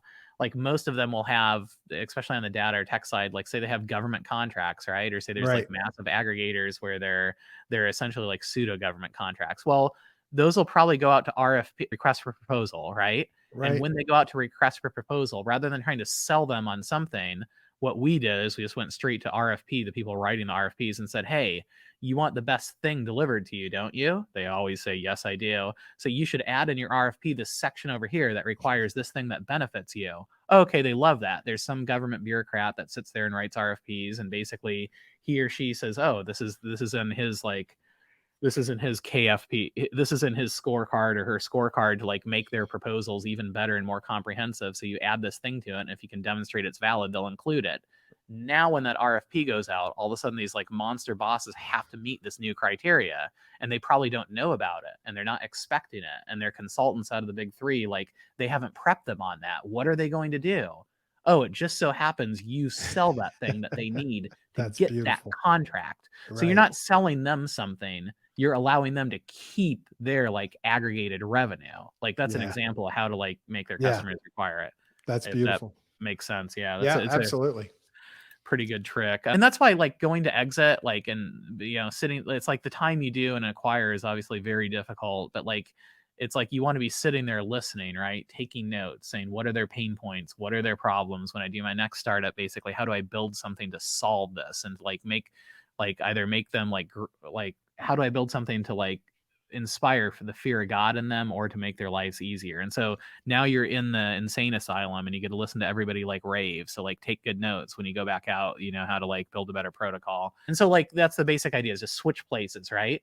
So how are their clients and their adversaries bound? How can you exploit it? Like they every everything is a feature. One man's trash, another man's treasure. Like everything is a feature and a bug to different parties at the same time, right? Right. Like bureaucracy is like a bug to you if you're an entrepreneur, but it's a feature to them. And so like how can you exploit that? Like, right, there are restrictions on innovating, like their innovator's dilemma. Like most of the innovation is like done through acquisition, even at a Fang, right? Like Right. Android, like everything's like they stop, they do one thing, search, anything else, no, like okay, we buy Android, We like this buy is it. Right. yeah. So like there's an arc to this thing, right? And so like they're bound. How can you use the restrictions like in your favor? RFPs, their cycle time, their SLAs that prevent them from doing things, like the choice architecture and default. I talked about that a little bit. And like fundamentally, once you get so big, and that usually means you're public, like now all of a sudden you have a board, and like this division between like public and private equity is like false. Like most company, like very often you'll find private equity is majority stockholder, often. So often you have a board within a board. The point of the story is you have a ton of people to answer to, Right. even if you're a public company, not just analysts you're doing the call with, but you have all sorts of people to answer to. And like, as you get so big, there are two challenges that like always like you're facing down, that you're always getting asked about by everybody all the time, analysts, whoever. Like, one, how do you prevent commoditization? You get bigger and bigger, people don't like do any price discrimination on feature, so you become commoditized. You're a widget. The Right. bigger you get, the more widgetable you are. And then second, the bigger you get, the bigger your total addressable market. How do you grow? The denominator changes as a value ratio, right? Meaning, as you get bigger and bigger and bigger, you're a $100 million company, you pack on another 100 million of total addressable potential market. Oh, now your total addressable market doubled. You're a $1 billion company, $100 million additional total addressable market doesn't really move the needle for you anymore. So how do you actually, as a monster company, unlock monster total addressable market? Like total addressable market unlock for them and decommoditization. Those are the two Nice. things like you're like really looking to exploit. And I should just, one other note, like I'm giving you all the inside baseball, like out of the gate. Most investors will tell founders, don't ever think about exit. Don't think about exit. As a founder, like I totally disagree with that. You absolutely want to be thinking about exit. If someone will buy your company, they're very likely to purchase your product, right? Right. So like that's your North Star. As an investor, you don't want to do that if you're running a fund, because like the way it usually works is you have $100 million fund, you're doing like rounds against look like dilution. You're making these bets, right? As an investor, you don't want to spend time or effort helping companies become better. That's not your job. You want to ride the winners, and what you want is everybody else to fold quickly. Not only because you get like write-offs like for that, and like, but there's all sorts of like tax clauses like 1202B or QSBA. Like you actually are able to roll over gains and losses into your next thing. There's all sorts of incentives where you really juice your internal rate of return by like having your losers fail early and writing your winners. And so like you don't want, somebody, if you're a founder and you raise a little bit and you have $100 million exit, as an investor on $100 million fund, that can be the worst thing that happens, right? That's a double. You only want home runs and strikeouts. That's the way you juice your IRR. And so from a founder, that's absolutely what you want. But as an investor, that's probably not what you want. And so as a founder, you're much more likely to get your $100 million exit or double on base if you're focusing on exit out of the gate. As an investor, you don't want anybody to be thinking about that. You want to control that. And you might have other conflicting incentives in your portfolio anyway, where you want to stack stuff up. And so you don't want your founders thinking about that. As a founder, I think it's incredibly important to have like a North Star to know what you're building and why, not just to like solve a problem, but like this allows you to do the black box architecture. And like, honestly, if you have multiple people interested in buying your company from multiple vectors, and like the game theory isn't having a bunch of potential acquirers from one vertical, you'd much rather have like fewer potential acquirers from multiple verticals, because like within a single vertical, everybody knows everybody else's hand, the cards they're playing and what they're able to pay. Outside of that, from different verticals, you don't know what that's not your space. You don't know anything about them. You've read some headlines. And so you want to use, you're a founder, the game's stacked against you. So you want to use every one of these moves to like put the odds in your favor, and like exit is how you go about doing that. Well, so just like parenthetical note. Yeah. And look, I mean, the logic of it is it's incredible to me, the things that have become commonplace in the startup space that you just addressed that are actually incentivized completely wrong for the founder. And just logically, from a product perspective, this whole idea that if you're not thinking about the exit, what the hell are you building and who are you building it for? Right. No, it's all that incentive. That's why when you asked, hey, why did we get into crypto? Because it became like super apparent about that, right? It wasn't just like if there are like deep conflicting incentives like behind like the typical venture model, like outside of crypto. I'm not talking about crypto venture necessarily, but like within the Web 2 venture model. And like part of it is a disproportionate part of your budget. In Web 2, you have to influence people to take action. You have proxy levers, right? I Right. spend a boatload of money on Twitter and Facebook ads and Google ads to influence someone to do something. All Right. of that gets juiced up into their books at your expense. There's this giant sucking sound, like a version of the milkshake theory, right? Versus like the Web3 unlock is to say, no, you can interact with like the individuals directly instead of having to like spend 10x to proxy them to do it.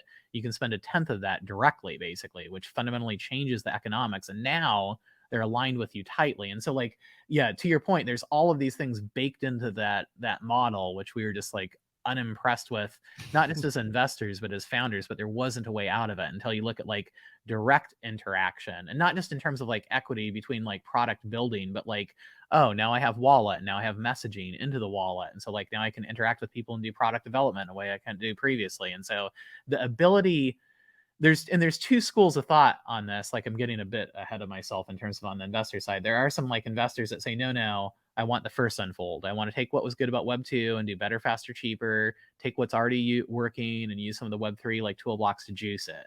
And that's fine. Maybe it works out for them. Like that, Sure. it probably will, honestly, and I hope it does. Like, but like the amazing thing about crypto for me is like solving the cold start problem, solving that the collective action problem within a complex system. Back to that research stuff, right?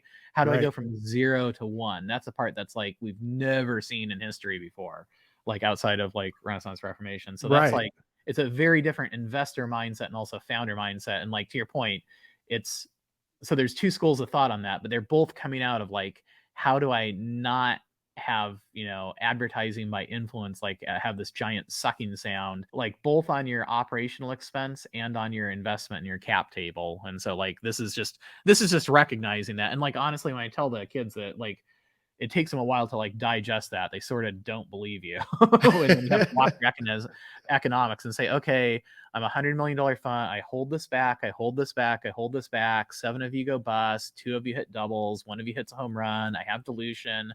I have to return 3x or 7x over time to do IRR just to outperform the market in a non-interest rate environment, right? And Right. like, Even so worse like, now.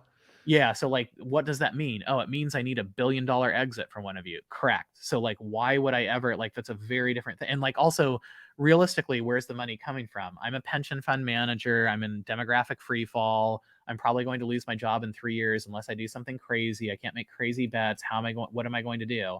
Well, venture actually has been the like only returning thing. I saw the Ivy League like trust do that. Of course, they're non-taxable, and like the university itself is just basically a tax-free investment vehicle. So that's why I have a hedge fund manager running my print. Like outside of that whole conversation, like, oh, I want to get in on that action. So like I need to do this. Like now I'm overjuicing the valuation and like I'm basically done. I have no options. And so it's Yeah. like it's perverse incentive stacked on top of perverse incentive. So but I just have to like paint that scene. But yeah, you're right. It's like we take it by default, but as a founder, that's why the original slides when it's like, hey, know your operating system, right?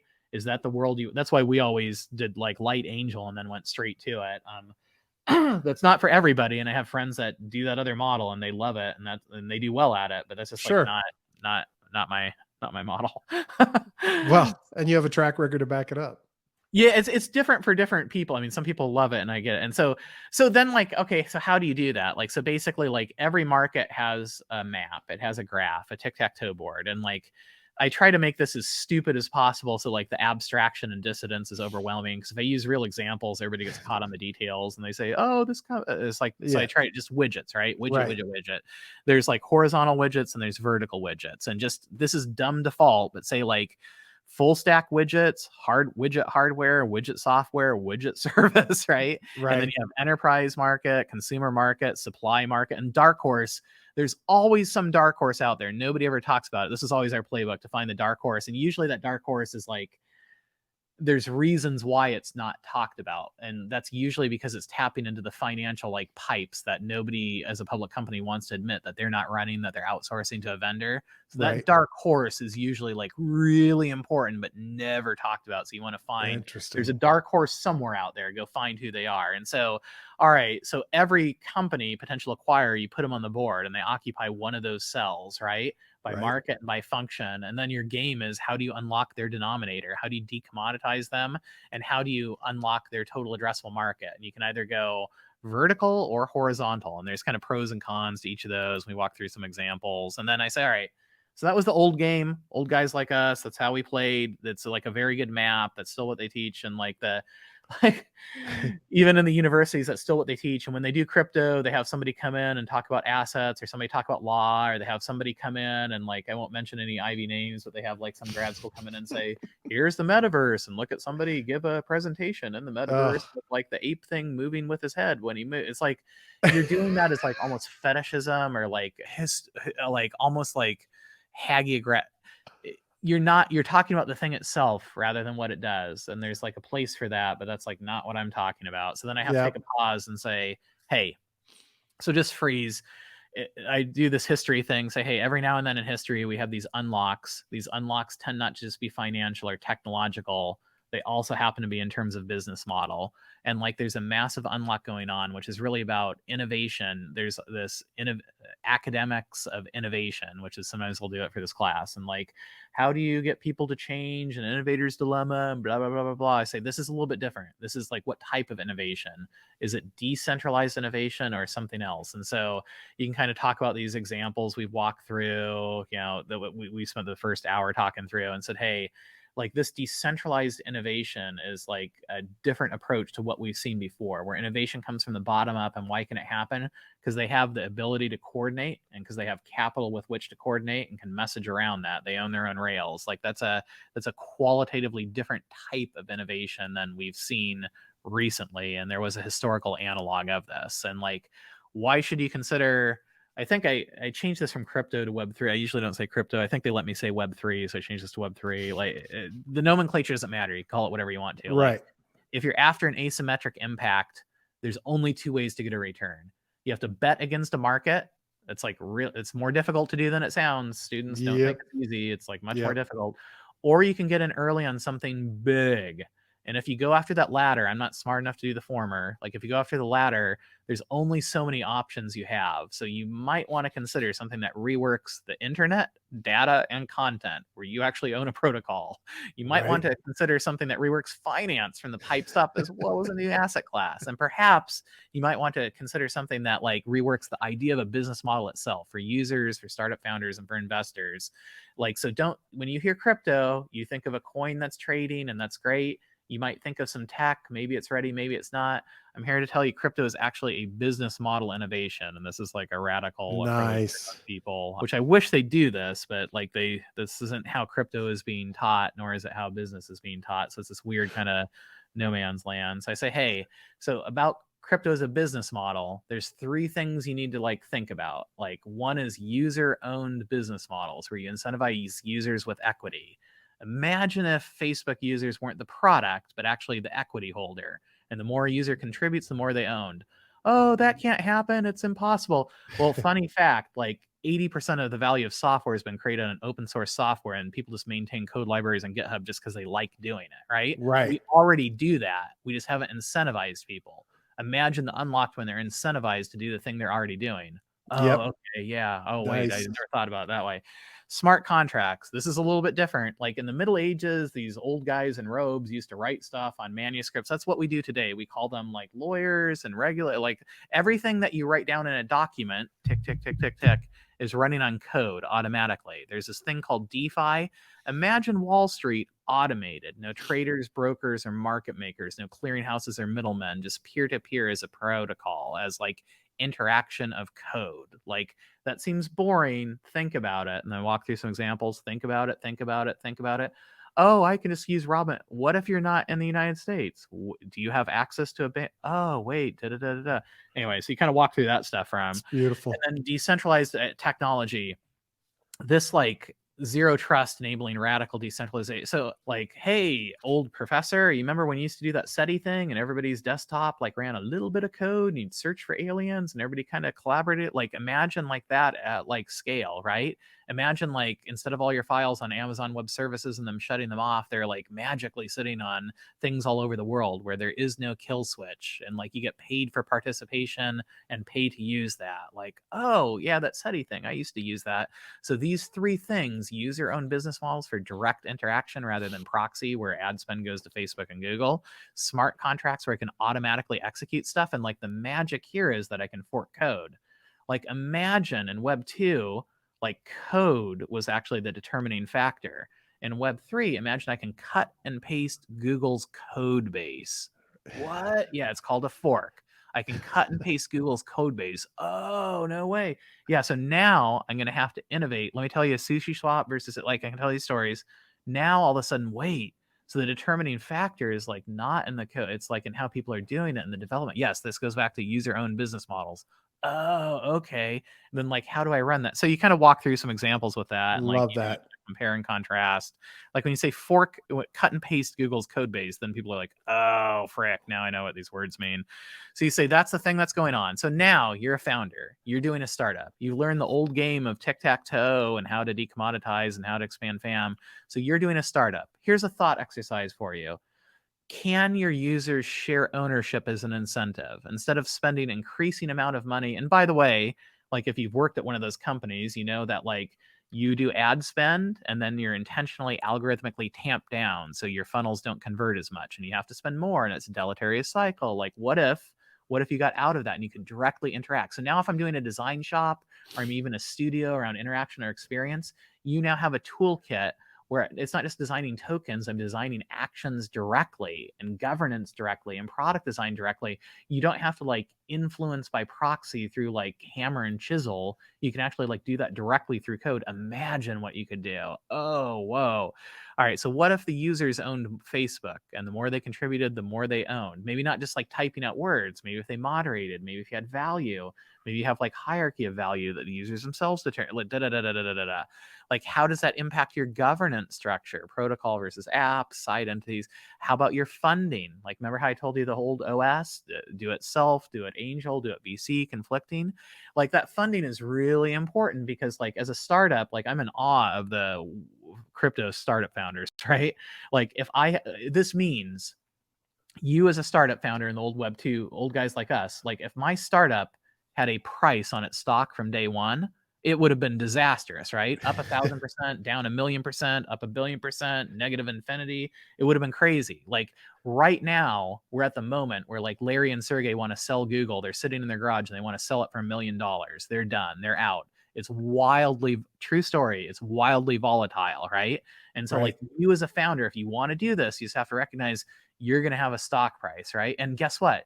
You have visibility into your code. Like we kept our code secret, and like for a variety of good reasons, like now it can be forked. Do you really want, you don't have to do any of this, but these are like things to consider, right? And like, do you want to do that in your community? The community has input and they can see each other. We kept our clients like hermetically sealed. They didn't actually want to do that. And so like there's all this good stuff, but you really have to think through this. You're now playing like 3D chess, right? So you just really have to think through that. And on the investing side, all of a sudden you say, oh wait, now all of a sudden like venture, which is super conservative. Venture is like the most conservative thing. You make your bets, you sit back, you wait for stuff to play out. You want sure things. Your value add is in your Rolodex, quote unquote, as you get in. It's not helping. You never had to exit, right? Exit would happen naturally. Now you have to learn to sell. Venture is not equipped. It is not in their skill. Like there's exceptions on the crypto side, but they haven't had to do that before to learn when to sell. That requires like hedge and liquid funds. It's not in their skill set. It's not as easy as you think. So like, and if they sell, so you really want to pick who your backers are. So it's just like a different world. So like just big picture, hey, once upon a time, there's decentralized finance. This was like medieval to Renaissance. And then this happens every now and then. There's this other story I could tell about like, hey, before LLCs, that's why it was your friends and your family and oil barons and railroad guys. You just had your family because you didn't want to get sued, right? When they did the LLC and had fractional equity ownership, the newspapers went crazy. They thought it was going to be the death of everything. There's no liability, blah, blah, blah, blah, blah. Well, it turns out that actually made the stock market. So there's a history of decentralization with fractionalized ownership actually creating generative value. Like that's interesting, right? And there's always resistance to it every single time from the government and from the mass media. That's just like, That's the way the story works. And then like even recently, we had this idea of lowering the bar. When we did our first startup, it was 6 figures for a mainframe. We're that old. And then we basically were able to do a LAMP stat, Linux, Apache, MySQL, PHP, like on AWS, where we're paying like a light switch bill. So I don't need 100K. I can do it on 10K. Crypto, we're moving down into doing it on 1K or cutting and pasting the code. So you really want to be thinking about like that decompression of technical bar. AI would fit in there as well as like a way to do that, like once you preserve the data source of integrity around that. And so like that becomes increasingly the bar to actually get started gets lower and lower and lower and lower. And now it's decentralized finance and communication protocols. Innovation doesn't require permission from these status quo players because of the distributed economics. So there's a new way to actually finance yourself, but it's not for everyone. You want to think through it carefully. So then I take a step back and I say, hey, let's just play the old game. Like you're a startup, you're doing Web 2.0 stuff. How do you basically learn pressure points of your acquires by market or function? How do you increase your total addressable market? How do you decommoditize them? And I walk through this dumb example that like, but it's like super, these are real companies. I'm just changing their names. You have a company called WhatsApp Widgets. You provide full stack to the consumer market at a high price point. You have a great brand, excellent traction, high margins, recognized thought leadership, elite consulting group. You're launching an enterprise offering that has solid initial traction. TAM, Widget Corp, right there below you, has significant enterprise, but they have shareholder pressure to expand consumer markets, which actually have a bigger addressable market. They need a differentiated offering. So I kind of walk through like how you can like create value for different people on the board at different times and say, hey, we do that. People come up with ideas. They make their maps. We say who would acquire you and why. We do a little role playing and basically say, hey, how do you address total addressable market of somebody? How do you address decommoditization? Blah, blah, blah, blah, blah, blah. And then we play that game a few times when they get the old 8-bit version done. And then we play it introducing the new tools in the toolbox. How would you do that with decentralized tech, with distributed ownership? How would you do that with like a stock, like all the distributed innovative unlock? And that's like a very different game where they go down rabbit holes when we do that. Anyway, sorry, you get the idea. No, sorry.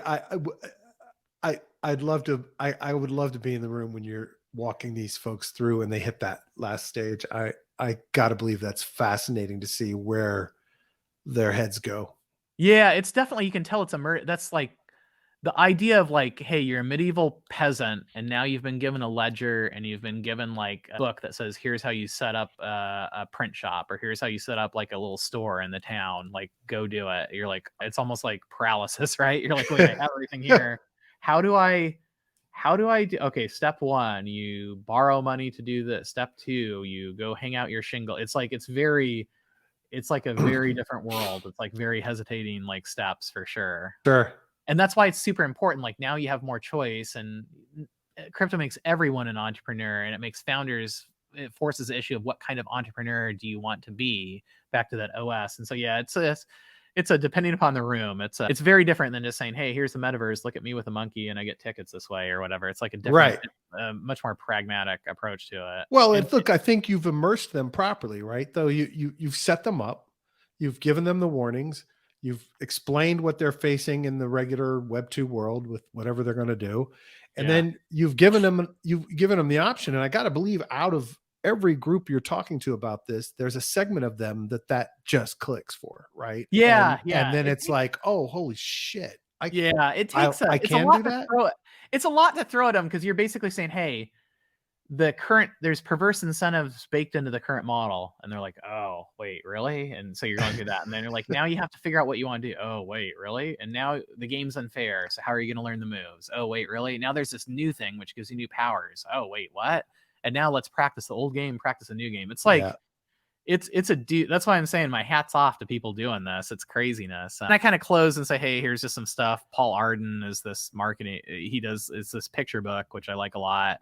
History of the company, which gets to that LLC stuff, just because it's a good foothold for people to say, hey, let me tell you a story about when there's fractionalized ownership and everybody hated it. It's called the stock market. I love that, and I'd never even heard that story. That's brilliant. yeah. It's hilarious. Sovereign individuals, because I think it's legally required for every crypto thing. Right. No crash because they're kids and they need to have that. And then easy to learn, hard to master. It's a movie, but I think it's like, you could do a whole that it's worth watching like very carefully, but pretend it's not Warner Brothers versus hardware and like some crazy like just watch it carefully, like through a crypto lens. And then the Bankless stuff, which is just No, those are phenomenal. And I think that episode is a really powerful intro for people that aren't in crypto yet. And like when I finished listening to that, I listened to it again this afternoon, and I finished listening to it and I sent the link to my son because my family knows what I do and my kids understand what I do, but they don't necessarily understand the why. I tell them the why,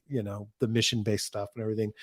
That to me is an awesome explanation of the why, right? It's not for it's more trying to say, like, I wish I weren't doing it. I wish there's reasons why other people aren't doing it. Like if they're historian, is that it's the story is real. And like for the humanities folks, it's like everybody wants to be part of a story. And it's like, you're part of the story. Like, and rarely are you aware of the transition during the story. Right. And like now you are, and like, it's craziness, and I have a choice to make. So it's designed for humanities folks. It's also, just if nothing else, is a counterpoint to what you usually hear. And like, back to your point of just like not just talking about price action on a coin, to say, hey, there's this overarching like historical movement going on, and yes, it's financial, and yes, it's technical, but it's also about control and the individual and who you are in the world. It's about what's important to you, not just like for what you can get for yourself, but for how you help others. And there's like a function of that, and even what things are and how you know things, and like what entrepreneurship is, which is the revolution extension to that. So yeah, it's designed for, give it to your humanities folks, but honestly, even for crypto folks, like it's like, obviously I'm biased, but I think it's it's like, usually you're making stuff up and kind of getting data to fit, but it actually just like naturally fits. So hopefully, it's a phenomenal persuasion model. I really love it. It's funny, the smart contracts point you had on there, talking about peer-to-peer market, brokers, middlemen, etc.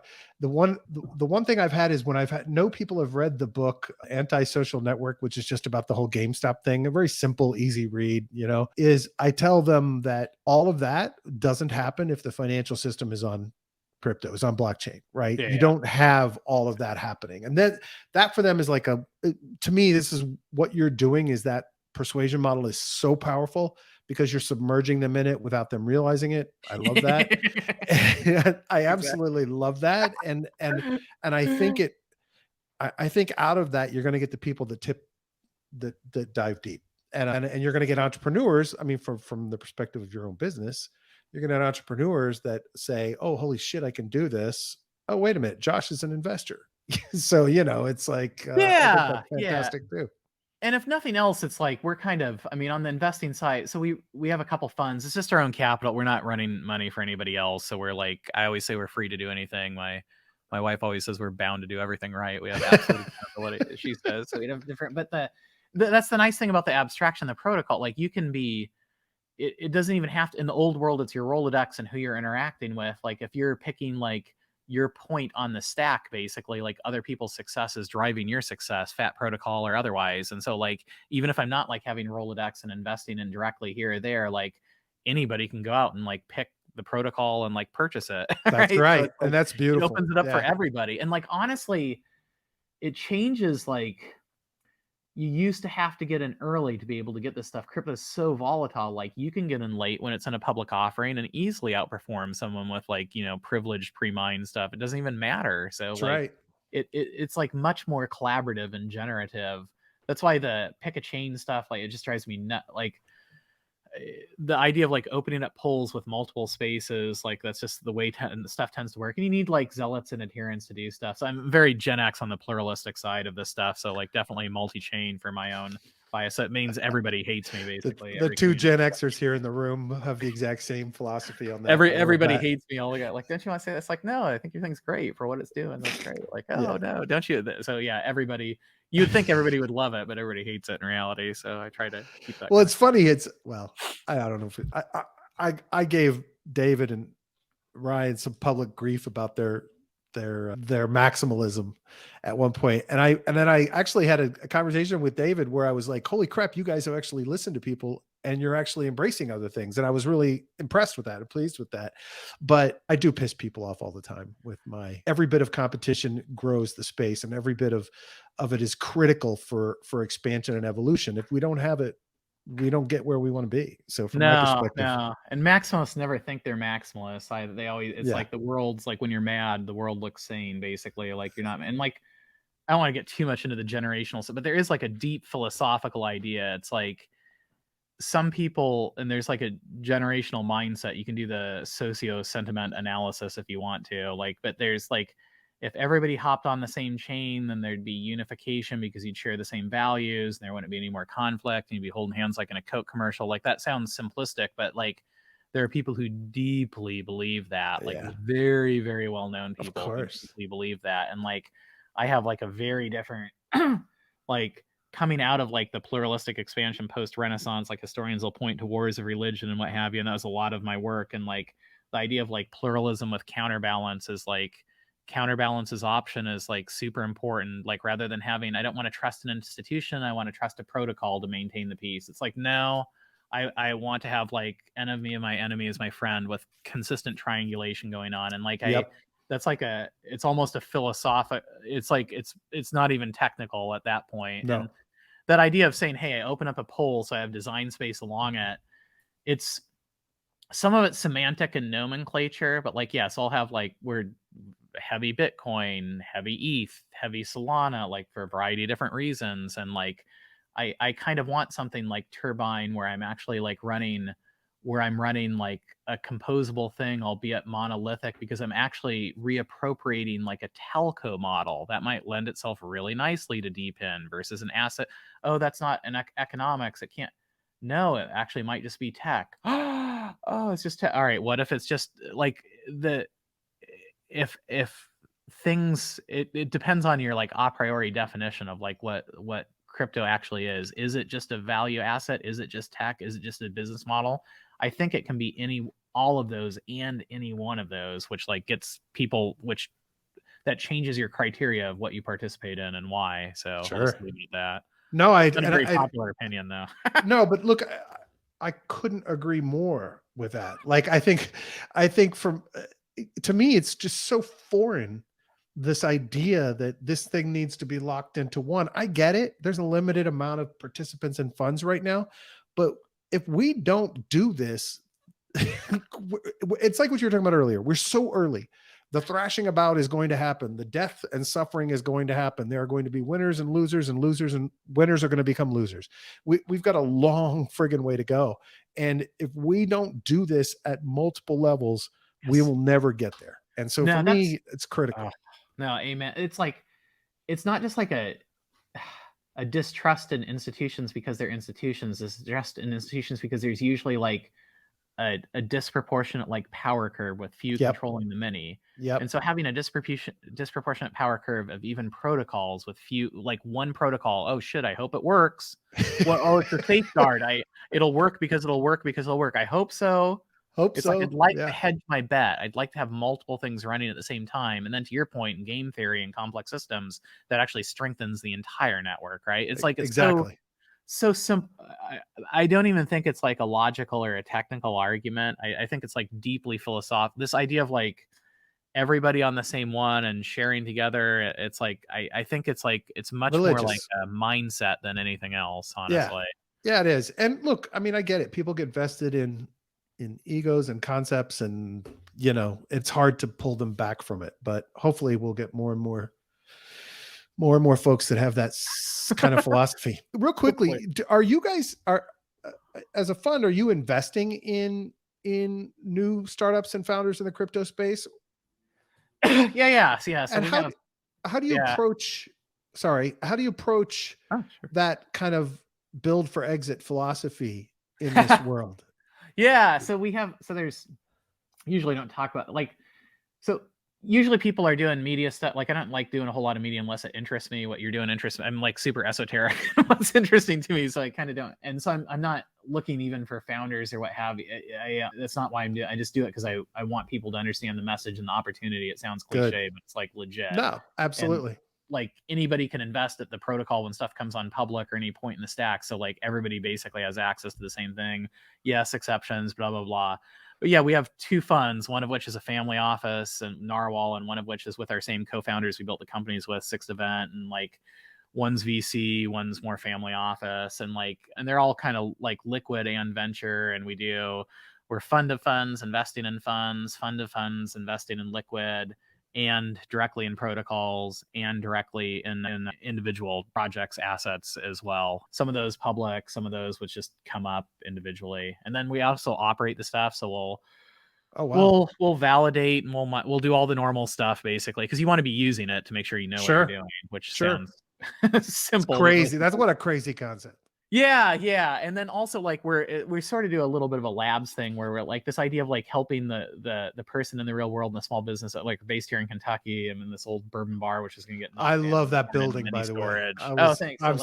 I gotta get there to see that. That Yeah, looks anytime. like We're down such a cool space. Yeah, so they're gonna knock it down. I mean, it was crazy. It's named after this Triple Crown winning horse, which is the people's champion, and raised money for war bond. And so it's like the whole thing was ridiculous. And so we did that as a bit of an experiment, running some of the deep end stuff to say, hey, can somebody with $500 in their pocket and no coding, using like an iPhone, actually like run something which financially like does a historic renovation of a building and keeps it from becoming mini storage. So it's like a little bit of a lab stuff that we do around that. And then that helps because we were validating on that protocol and they pulled it back. And so now long story short, like, so yeah, we do a variety of things, and we do direct stuff, and we're fund of funds and liquid and venture. So like, maybe that means we don't do anything well, but like the idea is that we're playing around. I think the overall bet is what you do well, right? I mean, that's and that to me is number one, it's growing the space, but number two, it allows you to identify things that you think have great opportunities without the screwed up incentives. And that to me is good. And being able to, the crypto stuff and doing all of those, like the direct operation and the liquid and the venture as LPs and direct, like, and public, it might mean we don't do anything well, but it does give us this vantage point of being able to say, hey, how do I say it nicely? It allows you to really like play around with the abstraction layer. Like, you might like a project and not be able to get into it if you're retail. Okay, how could you capture the value of that through a different mechanism, like within that space? And like 9 times out of 10, you absolutely can. And so like more and more, we're really kind of honing that craft to go more and more liquid around that, which is like interesting. Like, that means anybody can do it, right? And like, that's become apparent over the past few years, that like those options, you can complain about this or that, or VC locking this up, or the stuff being pre-mined, but it's like over time, like the volatility is high enough that you can get in and participate even through proxy participation, or running it yourself at scale, or operating it at scale. So like, we're sort of playing with the contours of what like anyone can do. Like, the building's an extreme example, but like that's what we're more and more focusing on. So yeah, we'll do direct stuff. And like, how we think about exit is like, it's like, it kind of gets down to how you think about like the stack, whether it's fat protocol or not. So sometimes, so like, you're emerging and teasing out, there will be enterprise layer and there will be acquisition and blah, blah, blah, blah, blah. But so too will there be like value accrual in the protocol itself, which is like liquid at any given point. So it pushes all the venture to become liquid, whether they think they are or not. And it pushes all the individuals to become essentially, whether they're operating as retail or they're making bets, or if it's just time and participation and what you're spending your time and effort and attention on, you're basically investing like what you're now an entrepreneur in a fundamentally different way than you've ever been before, right? And like, the asymmetric bet is like through solving those like cold start problems. Like, it's not a bug, it's a feature. Like, pick something where like early on, like early adopters and adherents like were compensated more. Okay, then later adopters, like, oh, that's unfair. No, that's literally what the system is designed to do. How do you solve a cold start problem where network value is basically 0 until you have saturation? Like, so like, it's a different point of view we're playing with. I know it sounds stupid. Now everybody's running this and they're in Manhattan and it's not making as much. It's like, no shit. That's like, that's why doing it early, you get paid for taking disproportionate risk. I don't mean as a venture fund, like, you can literally do it yourself at your home. Anybody can do it. Oh, okay. Yeah. Sorry. I mean, literally, this is, to me, it's the stupidest thing in the world for people to argue that the first folks shouldn't get an advantage. I mean, that is inherent in building the risk. And here's the other interesting thing is, as you just described all that, it's astounding to me that all of the incredibly brilliant venture capitalists in the world haven't figured out the same shit. I mean, to me, it's absolutely incredible the freedom that it gives you from an investing perspective. This world, I'm just flabbergasted every day. The number of VCs I hear mocking crypto. I get it. I mean, it's all those things we've been talking about, right? It's the power structure, it's the control, it's all of that. But it, when you just described the model for what you guys do and the flexibility you have, it to me is like, how does anyone stay out of it? No, it literally allows anyone from retail as large as you want to go to have like ability to like work through it. I mean, it's just like even just like super examples, like they're like highly controversial, top performing yet like highly volatile like VC that you couldn't get into, blah blah blah blah blah. But they have synthetic versions on like they'll have synthetic versions that anyone can get onto, right? Like Right, right, through like various like versions for retail that anyone can buy for $1, right? Their same right, liquid portfolio, like right. anyone can buy that, right? Like that's mind boggling, like right? Like you Exactly. can like that's just like crazy, like right? Like It's nobody talks astounding. about that. I don't mean like a synthetic. Oh, I can buy a synthetic version of like Nasdaq if I'm in India and I don't have no. Like I literally mean you can literally buy construct through like like through all these different mechanisms. Like pick the VC that you love, hate, bet against it, bet for it, and you can buy a synthetic version at like $1 if you want to on these Right. mechanisms. That's like Exactly. freaking insane, Yeah, right? it's Like, amazing. and like also, what else are you gonna do? It's like once you get into it, you just kind of get bored. If I have another like Web 2 for this with this, it's like, oh man. I mean, I should more power to people if they want to do that, but it just gets like very boring once you get into Oh like God, it's this painful. game. I just Yeah. can't do it. And like only now, like you don't even realize how early we are, right? Like all this stuff is great. You're still doing it through like only now are people figuring out, oh, NFTs are like digital like ownership contracts for synthetic and IRL assets. Oh, wait a second. Only now are you starting to see like mobile stack for phones with like onboard hardware sharding and key preservate. Like I have to use a laptop to do my stuff. Only now am I starting to get it on like remember how mobile was a big deal? Oh Yeah. yeah. Imagine if that's happening again. Oh, ruh-roh. Oh Like only wow. now am I saying like, wait, what if I actually like the broadcast layer can be cut anytime? What if I actually run the broadcast layer like back in the 90s when I'm running my own ISP? Like I would have liked to have done that. Like, oh, so you're talking about like broadcast and energy and mobile and okay, that might be something I'm interested in with like complete and I can get in for $1, like Yeah. betting on somebody I like or against somebody I like, even on their index instead of like an individual entity. Like, okay, I'll take that. That's brilliant. That's brilliant. Do you think AI, crypto combined are going to accelerate us faster into the Renaissance and Revolution? Yeah, I mean, like obviously every new technology can be used for good and for Yeah, yeah. ill, qualification, da da da da da. It's like, and like the standard folks will say, well, you know, I own my own chain and it gives me data sets to train my AI. I think that's like thinking too small, right? Like AI is just like it's like a technical way to remove drudgery basically, right? Like the Yep. unique value that it creates is always data is the unique value, like transactional medium basically, right? That's actually the asset that accrues value that I capture some other way. So like AI would be completely dystopian did I not own my were I not to own my own data. If I own my own data and I can undo Fang and Web 2 and now I turbocharge that with AI, that opens up all sorts of possibilities. And also it's like we're always scared of anything new, and I get it. That's just like how we do it. It's like, oh, will it take the place of art? Like, no, it actually like it might be a medium for a new type of art, just like cutting, you know, woodcuts and copper etchings on Fluke. Like now I'm doing that through prompts and sharing prompts. Like the difference here is that actually might be a participant in the community itself, right? Right. The GPT might actually be a community participant member.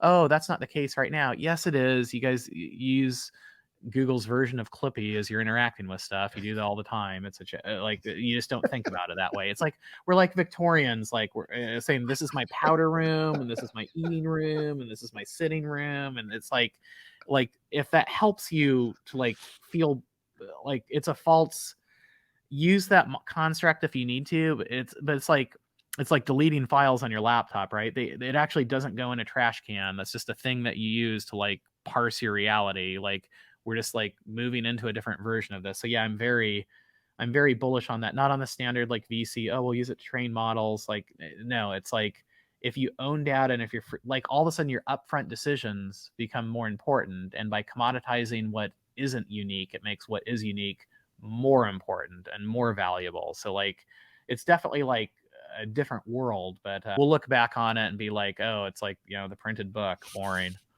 Right. Absolutely. All right. Last two questions. Yeah, sure. Sorry, man. I know I've No, taken you're up, fine. This is a but lot of stuff. It's I'm crazy. having so much fun with this. I'm curious about StoryDAO. I saw a lot of tweets about it on your timeline, retweets, and I'm just kind of curious what you guys are doing with that. What is it?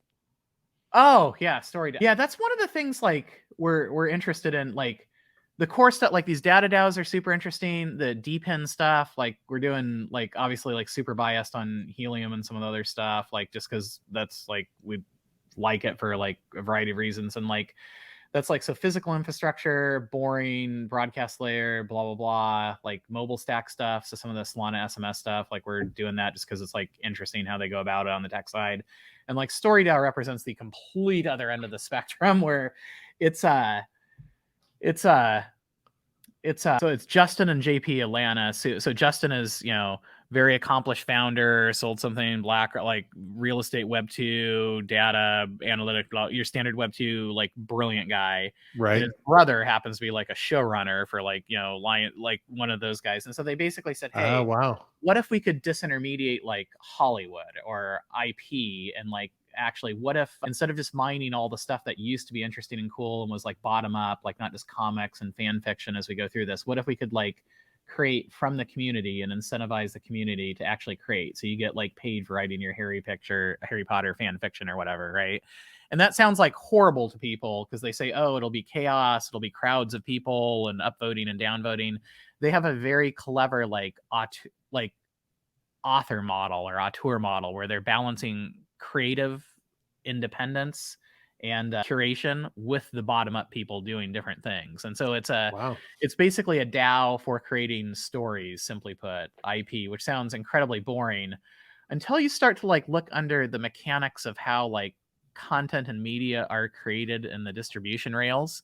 So from their perspective, and you probably already know this, so I'm probably preaching to the choir, but like no, it's all good.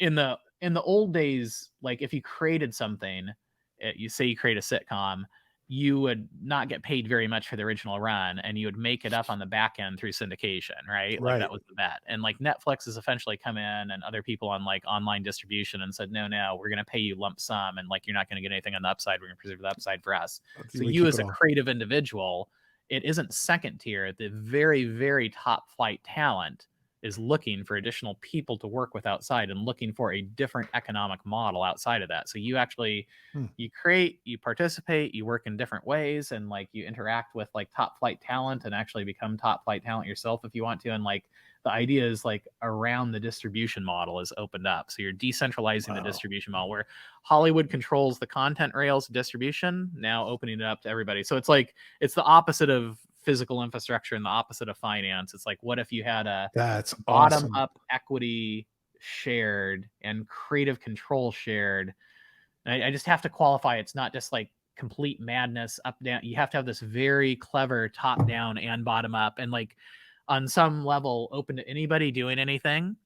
Anybody can move up and down, but also like top flight talent disenfranchised with like the current system and their particular stories. Like they've worked with like very, very well-known like Web 2 people that have kind of bucked the system and like forced, the studio networks to people whose names you would know, where they kind of did little stuff online and then it became bigger, and the showrunners resisted it until it became their greatest grossing properties. And so they have a track record of doing this on Web 2 rails, and they thought, what if we shared this with everybody and allowed everyone to participate? So it's kind of an interesting model.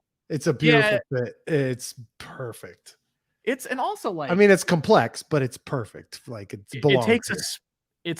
takes a special, like you have to have deep expertise on both sides of it. And it's and also just like, I'm just kind of burned out. If I have another Marvel movie like come out, I'm just gonna, if my kids dragging me another one, I'm just gonna like lose it. And like all this stuff used to be cool and interesting. It was like fringe, and like the idea is like aggregation pushes you, what you're talking about, to same thing. Those alternative, disparate, like dissonant ideas are the most interesting stuff, right? Yeah. And so like Yeah. what's interesting to crypto is like, can you take those pieces out and where you control the ownership, now they have an economic model in their own right. So now it can be viable to pursue these like minority ideas, right? And so like Yeah. that's the most interesting about crypto to me. So this is very much a bet on like the economic viability of like dissidence and creation. It's more I love it. philosophical than anything. Well, and here's the thing, right? Why, whether through existing distribution channels or through this distribution channel, you have an entire generation of people who are used to no loyalty in terms of the distribution channel, right? And that has broken. So this kind of a model has incredible potential. That's Yeah, it's really amazing. yeah, it's like that's my one wish with crypto is like if it can do anything for the world, like yeah, banking the unbanked, getting rid of community payday lender, all that stuff. That's great for sure. Like running deep in like small business owner, blah blah blah. Great, great. But if it could actually give media a meaningful business model where it's not like perversely incentivized, like where the audience isn't like actually like fodder for it, but if they're actually like rewarded commensurate with like the value they created, like return to community newspapers, pre-revolutionary, post-revolution, like that would be, if it could do that, that'd be super. Yeah, And this is kind of a absolutely. first step. That's why we're betting on that as like Love a it. first step to play with. I love that bet. I'm gonna ping you later. I would like to get those guys on the show. I'd love to talk to them. Yeah, That'd be great. they're top. I'm biased because like founder with exit, but there's oh man, they're Yeah. doozies. That's awesome. Last week I was reading on vacation Creativity Inc. by the founder of Pixar. And so You should check this out. Yeah, they're right up if you're into. Yeah, they're good for sure. that's awesome. Okay, so I asked 2 more questions, but you've already answered one of them, and that is lessons that you would pass on to other founders. I think that's been the entire conversation today.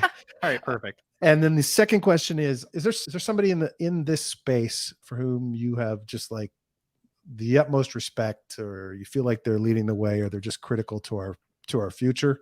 Is there anybody that you just really have a ton of respect for in our world that you would call out?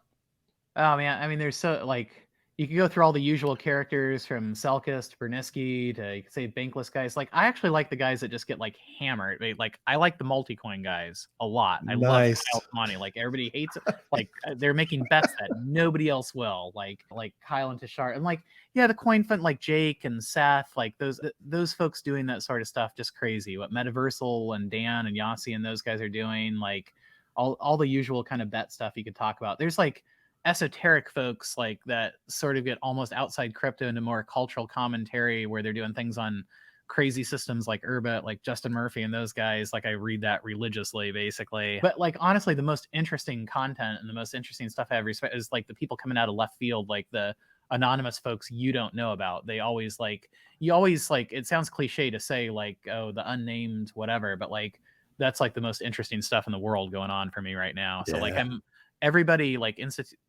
like aggregation always bets against like the people you don't know who they are, and I'm like constantly overwhelmed by them. So yeah, they're amazing. No, I love that. That's a great perspective.